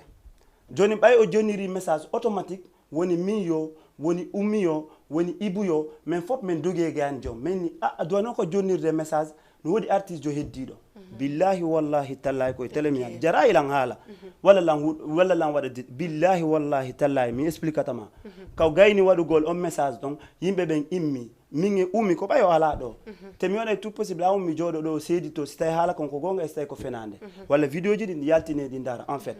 a faami ko ɓay o gayni kan haala ɗon to yimɓe ɓen immi min dogue makko min inni artiste jogo no heddi o inni a yaafelan mi andano artiste jo no heddi kanko ummo kanko non on photo won wonno ko ambassade on ko kanko sakkiti waɗgol message oɗo ko waɗi ta yimɓe ɓen immike joni on a yima on ko yimɓe ɓen yimanta so yimɓe ɓen immike kono yimirta fulon tasi joni noon e nder ɗin haalaji min nani ka émission ma ɗo on tigui jooɗi on jo jooɗi e nde ɗo jullere inni wo ko min ƴetti micro an wooli inni artiste jo iwɗo ka burure duwa ka argol yima komi wawi haalugol on parti ɗon genre wo tawi waɗu émission ji fota on tigui jooɗo wola ko weeli ɗum en fait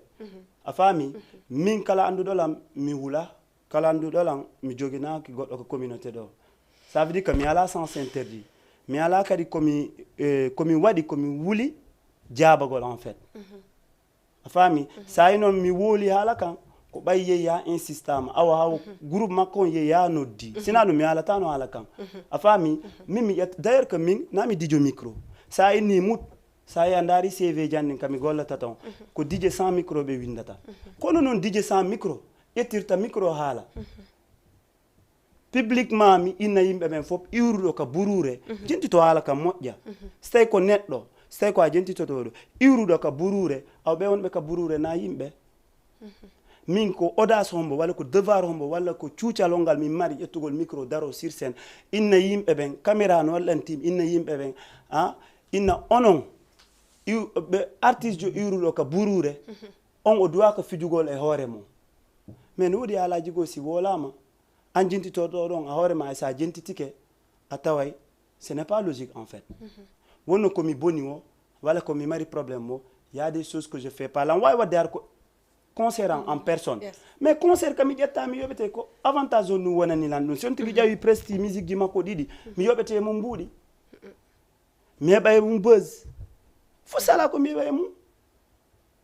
kono si yeeya Enzo dari ke haali kan haala ɗo peut être o wolu ko welunomo mi arano noon pour wolugol o noon par ce que mi dévi yami ronki en fait mais lan andi o nodduɗo ɗo sénégal en joɗo ko kamɓe staff on immidirani sa nani mo explique a tawi ko explique aɗo pour yo wolu en fait a faami mi nani noon haala goy o inni hay équipe makko no falnolan tawde dow ga aw no woodi piiji goo eɗa andi no yurɗa kama mais anda ko tawoyta ton en fait. Merci beaucoup wonɓe men sivude merci beaucoup Ibrahima Ba ɗum ko alliance min rodisi kami noon bon Guiɗo s'il te plaît accitana ligne o juste deux yimɓe ɗiɗo pet min ƴettata merci beaucoup ɗiɗo pet watta allo assalamu aleykum allo oui As oui maa ngi lay bëggee di bëggee sa invité boobu noonu merci beaucoup Dia ñu ngi lay delloo ziar bu baax tur bi waaw man la Prince Gilles depuis Sébikotane ok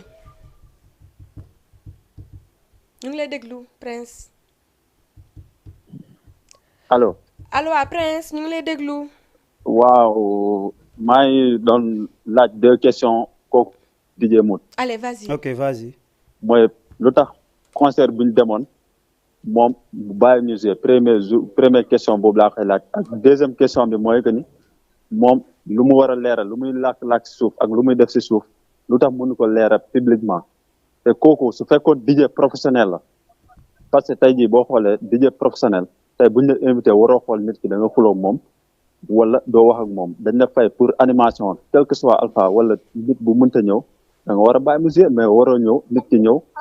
nga naan pour mu kale son mu nangoo mu kale son parce que ñun dañ faa ñëw taxaw man si staff Enzo laa bokk mais dañoo ñëw pour taxaw mu kale ñu yóbbu so kele bi mu ñëw mu naan machine bi di jël kele kon lu muy wax noonu maîtriser ko dara nga baal ma si wax kooku du DJ jigéen la parce que lu muy def noonu maîtriser ko lu muy wax si plateau bi sax boo xoolee dara maîtriser aussi lu muy wax parce que DJ professionnel yow dañ la fay pour animation boo ñëwee pour animer yow waroo xool nit ki tey jii xuloo da ngaa xuloo moom wala xuloo moom da nga war a jouer parce que yow da nga war a bàyyi artiste bépp bu ñëw nekk si liste da nga war a bàyyi te lu muy wax noonu 2 heures lañ ñëw c'est pas vrai ñun 21 heures presque ay 22 heures àgg nañ foofu noonu parce que artistes yi yëg yëpp ñun ba ñu yëg fekk nañu foofu noonu ba ñu commencé artiste ba fin dañoo ñëw pour kale dañoo ñëw pour kale moom ñëwul moom dafa ne moom amul machine bi jël kale genre te bëgg naa moom mu leeral lu tax ñun nanguwul ñu jouer deuxième question bi moom lu muy wax ci suuf ndax mënu ko leeral ci kaw ok léegi ñaar yooyu mooy sa question Prince voilà merci beaucoup Prince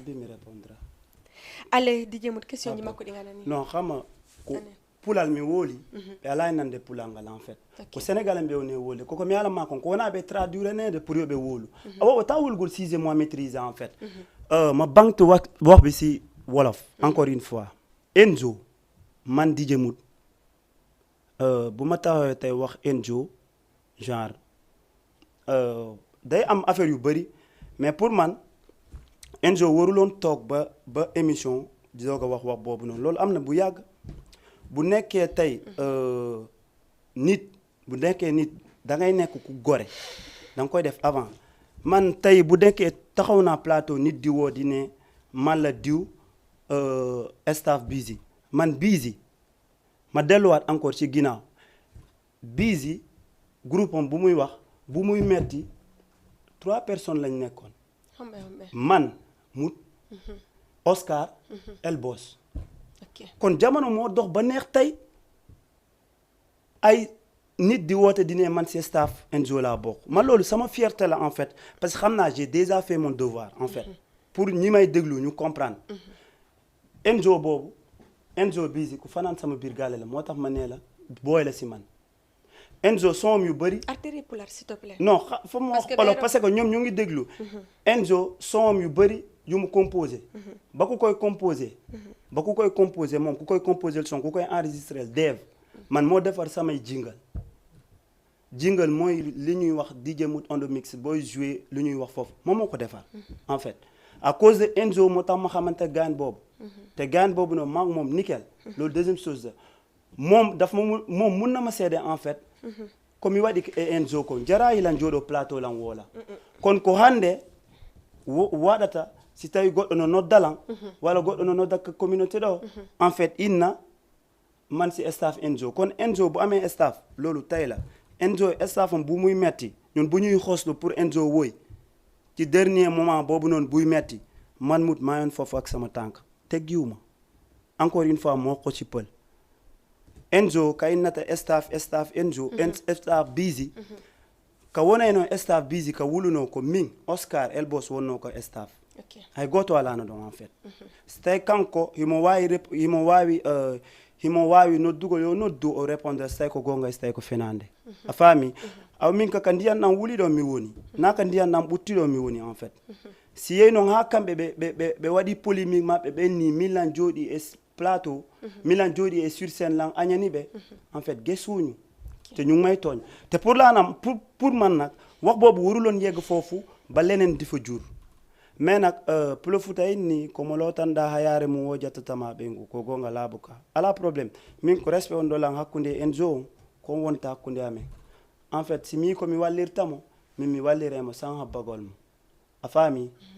voilà min ko ɗum ɗo mi min angadama e fos peut être ko détail ji wonno ko niveau makko ñewti ɗo pour yo ndaru so tawi o wawa e sortagol walla goɗɗum pour wota o waɗa lan accusé mais haala ka haali kon ko accusé si tawi noon hara mo anduno haala kan ko gonga e makko mais mo tawno émission ko ɗum ari o ara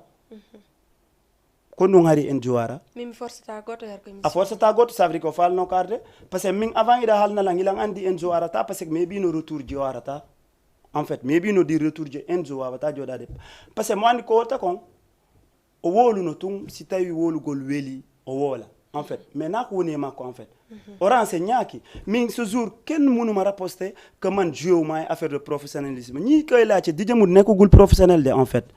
mais anda stay haalan kanu yaltude DJ Mood nekkugul professionnel si yoonu professionnel la nekk day jàng man damay jàng kon bu toogee ba ne ay DJ Mood moo nekk professionnel ñam monsieur en fait tooñ ngeen ma DJ Mood day jàng pour nekk professionnel te bu nekkee man am naa erreur bu ma ci def ba maa ngi jégalu toute équipe bu busy maa ngi ciy jégalu merci man beaucoup loolu laa ci am lu may wax voilà mais nay rafet rek falade nodditude wo ko voilà merci beaucoup allez ƴetten goɗɗo ko ligne allo assalamu aleykum allo waaleykum salam on jarama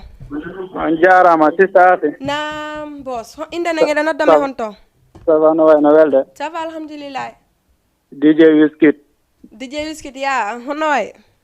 ça va no welde jantum jam ok mbeɗa heɗitima DJ Wizkid en fait mi nani lan heɗa ɗon quoi mi nani on débat mo wonɗon ɗon quoi allo mbeɗa nandema wi DJ min en fait mi nani on débat mo wonɗon ɗon quoi voilà DJ Mood mi hiwrike ma ɗon avant tout ok mi hiwrike ma passage frère ok en fait min concert omo wonɗo wolde ɗon fi akim walla goɗɗum min lan ton a yiwnolan ka artiste en hiwrodiri ton DJ Mood way DJ Mood kadi min hiwrodiri ha min tigi ko min ari ƴetti kile on jonnimo wimo yo balance an Enzo ha wi Enzo o wata jouir ɗo kile ɗo après mi wimo no fi Allah wallan ha mi Enzo joue o wi mi y a pas de problème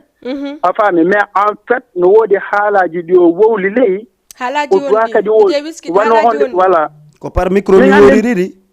ok min mi suttako goɗɗo non ko par micro mi woliriri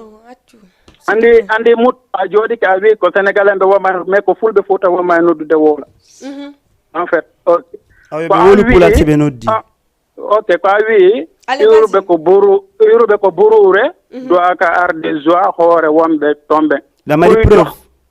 mais lamari preuve yaltin preuve parce que ndeñande hay yaltin preuve écoute mon frère mais wona discussion j'ai pas peur de personne j'ai pas peur de personne d'accord ndeñande hay DJ Diaw mi wolde e makko wimi yomi yaw mi wolde am Mood ya joan un jour après mi ari mi wolde e ma ha mi jeejo ma wiiɗa akuy dox akuyram duñu benn yow yaa ma tontu loolu mi wax boobu noonu yow yaa ko wax je pas peur de personne mon frère même mi wala gonga inuɗa kan DJ Jombo en fait mi fala andudendema ko an hombo DJ Wizkid woni hombo non haal DJ Wizkid allez continue fi Allah meden hedditima afa men de nyande tawi be uri Valdor ha o jaabi dum do min ko min jeeji mut ha jetti tile on o branché mon ordinateur makko jetti sonji din didi après en fait o jabali juude o jabali juude den so ta bonno bakke hibe habuno entre mabbe walla le pi holti ko mais quelque soit no way wonde parce que DJ de sa yettama ya zo goddo ya do juude woni a haɗi goɗɗo walla goɗɗo o welta ɗum dijeji doaka jogade systéme dije ko hondu kala arɗo yoɓɓuma mbuuɗi a fiya joint artiste hay son haɗi après ko lutti ko réglé le DJ Wizkid ayni ka DJ jono non heɗala rek après a jaabotolam mi hettoma quoi après jaaboɗalam ok en fait buy global min la gandi global ko copain ɓe en tout woni nder global tawano kano a faami global la gandi fewndo iwda global la gandi conteneur da min la gandi fof a arno ko staff busy a bokkuno busy ande sake andi mut jono on tuma ariɗa honto felon busy mi bokke busy a tawa kay busy ariɗa honto min kala ko watta ko communauté ɗo gc la gandi a faami en fait mi wiyetema rek mut wota yila ko daaritoɗa hoorema daartoɗa staff ma daarta nga xoolata doxilin quoi parce que dégluma yow fi communauté bi defoo fi lu kenn musul def dafa ko fi lu kenn musul def copain boo buggee waxtaan loolu nee nga yow la DJ Wizkid baal après ñu gisee lii télé la ay defoo fi lu kenn def loolu say wax la waaw loolu parce que voyageur bi ngay ndamoo ni voyageur bi ngay ndamoo ni am na ñu la ko njëkk a jiitu DJ Wizkid dernière question man s'il te plaît après jabo Thomas voilà merci en tout cas dal si mo habide enzo wala quelque chose donc kambe ton mais so yobama sur scène yo joue fo quoi jono pour nous on nangale organisateur jo deuxièmement DJ Mout momoto commune momo communauté nanga def ndanka yow merci beaucoup DJ Mout merci DJ Mout ok ñu ngi lay jajeufal bu bees DJ Wizkid minima joni ko kambe staff woni noddude en fait DJ Wizkid awo koy nata quoi DJ Wizkid min mi anda quoi DJ jo en fait aw mo disque joker na non fijirnirte na argol tun ƴetta deuxième chose on awo fendo mi wonno busy en compte wonno la troisième chose min ko mi DJ jo ƴettaɗo komi DJ jo ƴettaɗo hande en ko falla inda waɗata ɗo émission goɗɗo o so tawi DG ma inni a waɗa émission on a waɗa par ce que kanko ƴettuma ɗo piiji ɗiɗi soit ko ya waɗu soit ko ya accitu yaha wiwno joni noon pour o nun awa organisateur ɓe ɓen arali inni mi jouay par force kamɓe pour nous ɓe repostali organisateur jom ɓe fala langa dangol haala kan en fait komi jaaboto min mi ala en hay goto e maɓɓe woni kanko woni goɗɗo goo woni busy woni goɗɗo goo ko waymo inde on jarama pour ko nodduɗon wolɗon lan kon puisque hiɗan ka game ɗo wonno Allah yoɓa e mo be kone wadde kon a faami ɗum noon ko première chose deuxième chose woni e nder haala makko o ni hawma tojofi kenno ma def ndanka ci communauté bi grand min ko min sakkiti argole communauté e DJ en fop 2020 ɗo mi fuɗɗode communauté guinéen o fami aw ha joni komi tosuko en communauté guinéen o ala assalamu aleykum waaleykum salam on jarama indene ngene noddame honto noddanko kammo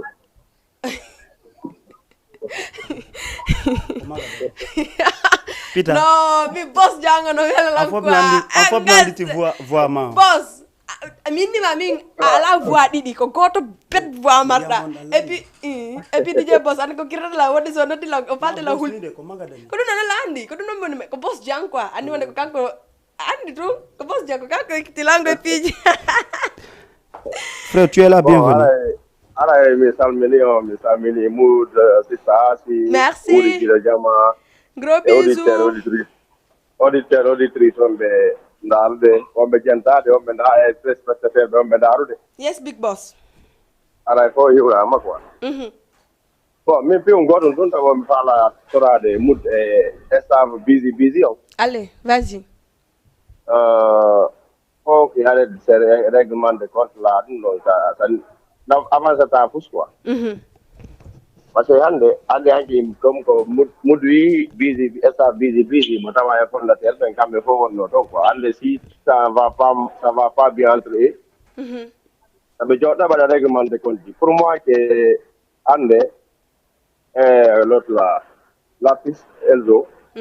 il fait appeler le mood o wallamo c'est quatre vérité entre maɓɓe ɗon quoi tu vois mood kadi tawi no mari ko yewtoya ɓe yewta entre maɓɓe quoi mais je veux pas que ɓe détourna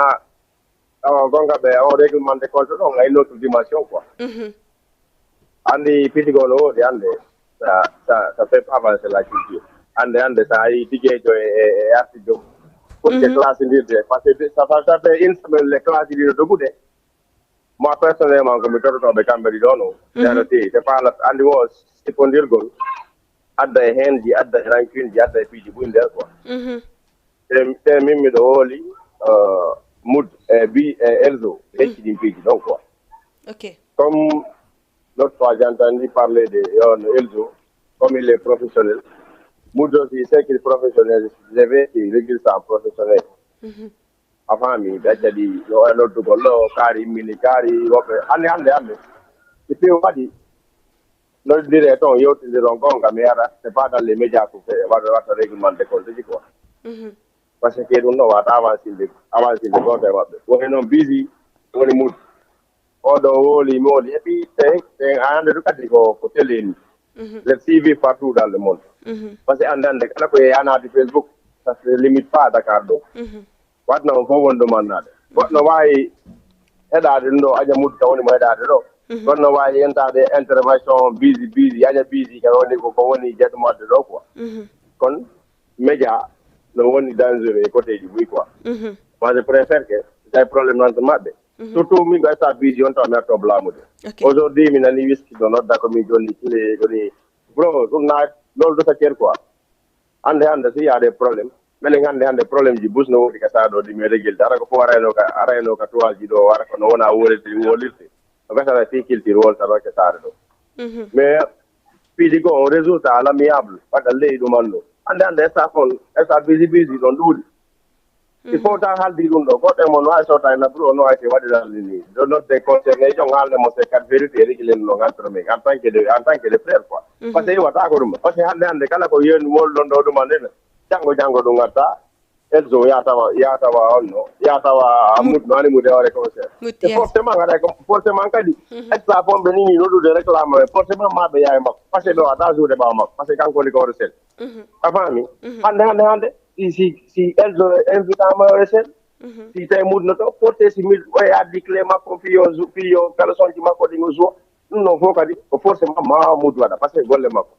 kono arrêtede mo ɓe nodda ɗo oɗa wola ɗum ɗum noon tan nafata e hay ɗum merci big boss et puis aussi je vais dire une chose s'il vous plaît moi je lance un appel à tous les artistes kala artiste jo invitaɗo e concert sa yi staff no e artiste dañande mi woniɗo comment dirais mi wonniɗo busy haala mais il n'a pas compris gonto moni wolirde ka saara ɗo inɗo ko professionnel 100% no ɗo on ti wolay ko weli ɗum quoi avant mais sinon dans un concert so tawi an ala digue ma an artisan ala digue personnel ara mo yeyta ordinateur mum digueje ma watta ordinateur mum on ɗo joanama kala som ma on attend par ce que ɗa wawi adde clé sa ha jour mo kala temps o naɗa clé wara mo mari virus ma ordinateur ma temps waɗa tra clé ma on ɗum noon ɗum no wawi ronkode joie ɗum noon ko manque de professionnel artisan na diguejo quel est votre son attend hande sa joue normalement hande concert 17 heures 18 heures goɗɗo no ka staff ma doye maɗa ya kala on son ɗo avant mi moi je connais des digues si ya wono des digues sénégalais woɓɓe no to si ya playlist o fuɗɗike goto ɓe kaltanta ko par ce que sa kala ale aɓe fuɗɗike artiste o fuɗɗike joude goto kalantake il faut qu'il revoit tout ça mais joɗogo ko radio ɗo oɗo wola inni ɗum ɗo oɗo inni min dano ɗo inni ɗum ɗo s'il vous plaît essaye joɗɗo yewto fi ɗum merci Magada onkoteɗo o grand Magada nane min nani mudɗo woni ɗo fefte digue moi je vais se préciser aussi il y a beaucoup de soi-disant digue ka sa ɗo c'est pas des digue ok min heeɓi wolde ɗum par ce que digueɓe ko sara ɗo ko wonnango digue jello yiiɗa derrière ɗin platine digne sen o comme hande sa daari hono yuwendi jogoto ɗin ko diguejo ombo o wondalan goto mi meeɗa yiide no jooɗi no crase e ɗin platine avant mi woɓɓe nena ɗo soi-disant c'est des meilleurs digue ara ɓe andi carrément siga ɓen ɗo no juuɗe kamɓe koɓe dara ɗo ane téléspectateur ɓe ndaara ça fait devant moi nane nga woni piyo ngongol très important hande digejo si tawi ka vrai digejo ma tawi ka artiste jo doit ɗaɓɓude matériel ko doit ma avancé de ɗuma ko fiyon yahata hande artiste ɓen premier contrat maɓɓe so ɓe mbi fuƴe yakkode ɓe ɗumanna ɓe ɗaɓɓa e omi studio maɓɓe ɓe waɗa ka suudu maɓɓe ko ɓe wawi studio seeɗa seeɗa na ɓe yaka e studio hay so ɓe yaka e studio no ko waɗugo piiji ko par ce que il faut te ravitailler mais hande digeɓe no ɗo ko ordinateur delloy ko yane 60 ay jonko e ɓe animé ɗo avec contrôleur kadi ɗuma ka hemna virtuel digue patron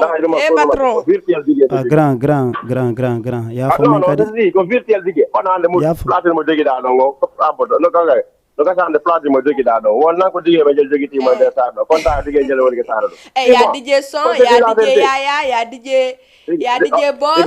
ya DJ son ya DJ yaya ya DJ animation a wala la ci digue be ya de chef lo ça pas la fête di kene no bana be DJ be na ko kambe on DJ be do no ando be do ya des animateurs ya de tant allo kan mo vrai animateur be dani ko animateur jo non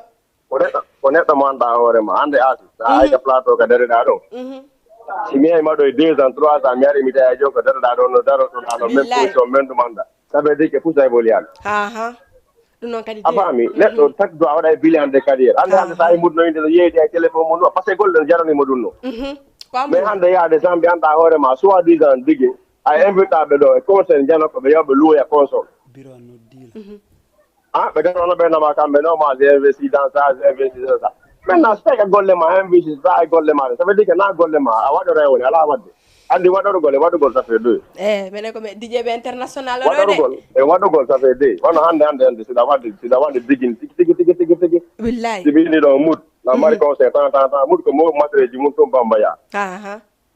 mais yawgol ɗo mi noddi kaare jaga console makko mo luynimo ɗama mo ɗumani ɗo tagaɗɗo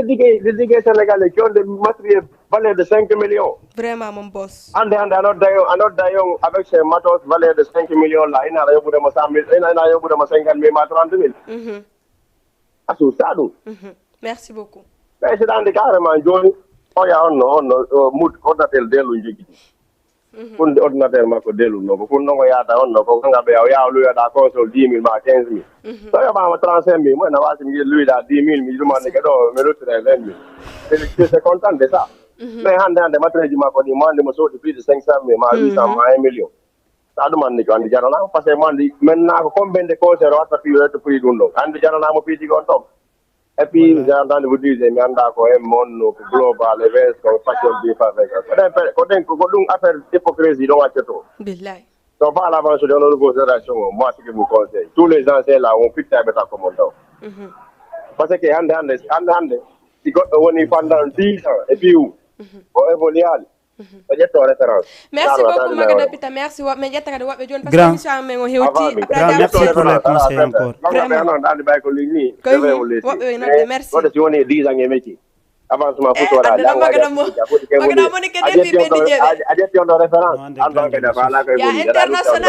Grand, ande science on a no. DJ internationalisé. Grand, science on a ande no 40%. No 40. Allez, je te merci beaucoup. Merci. Assalamu alaikum. Merci. Allez, je te merci beaucoup. Allez, assalamu alaikum. Salam. Onjarama. Zil, anka do fama do. Pero sans otako. Oi. Mood. Beska. No, fulani ko. Welde.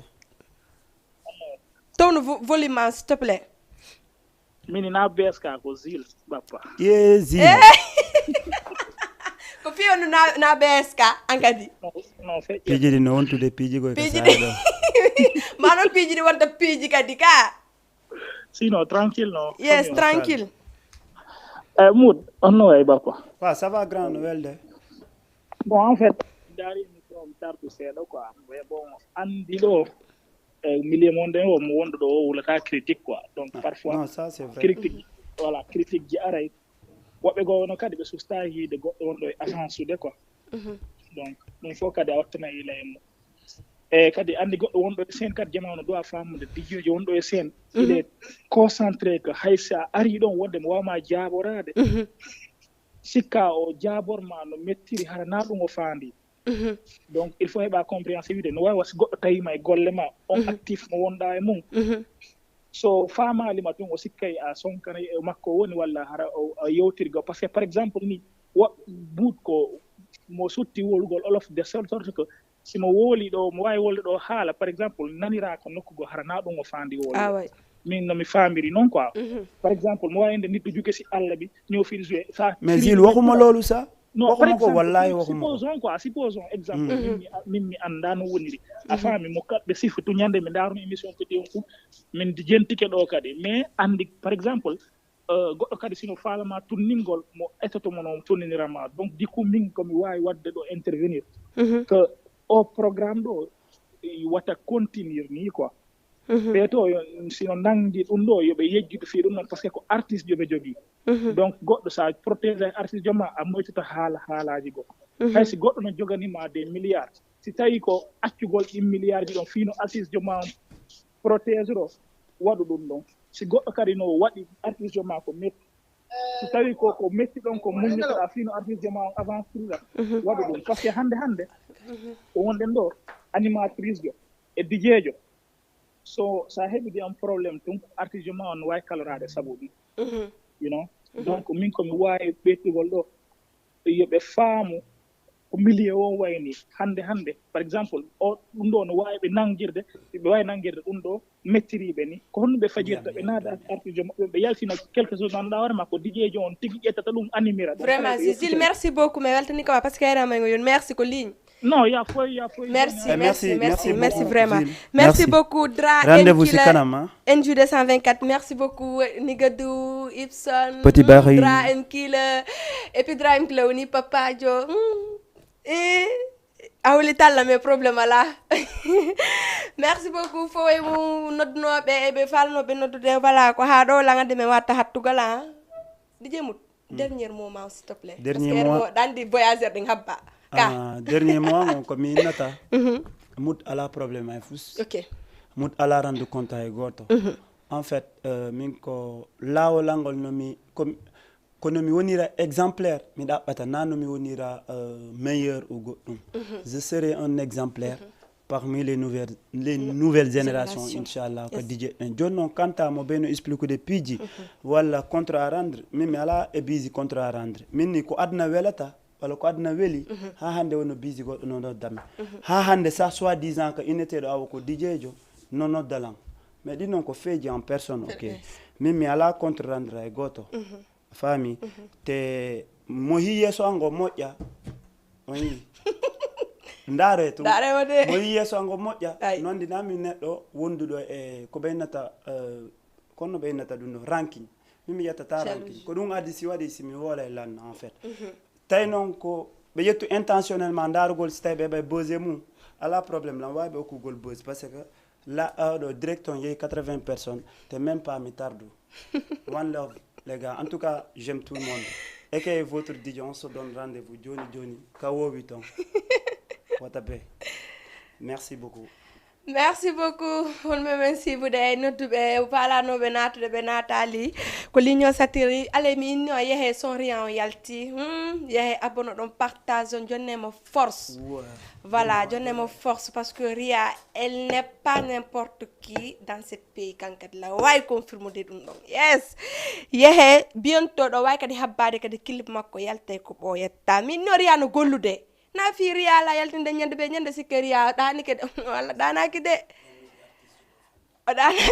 voilà allez mino gros bisous à la prochaine samedi jeden ko ni yarata ara do wonde Asimedia la bombe de énergie ka a confirmé da confirmé DJ Mout confirmé général Magada Pita voilà ko no mi harta fop parce que de min général Diamangoy, voilà. Général Bailo, encore merci beaucoup. Menima, gros bisous. Ternel, allez, bye bye, au revoir. À la prochaine. Mon Guido Yondo, Guido Jama. Merci.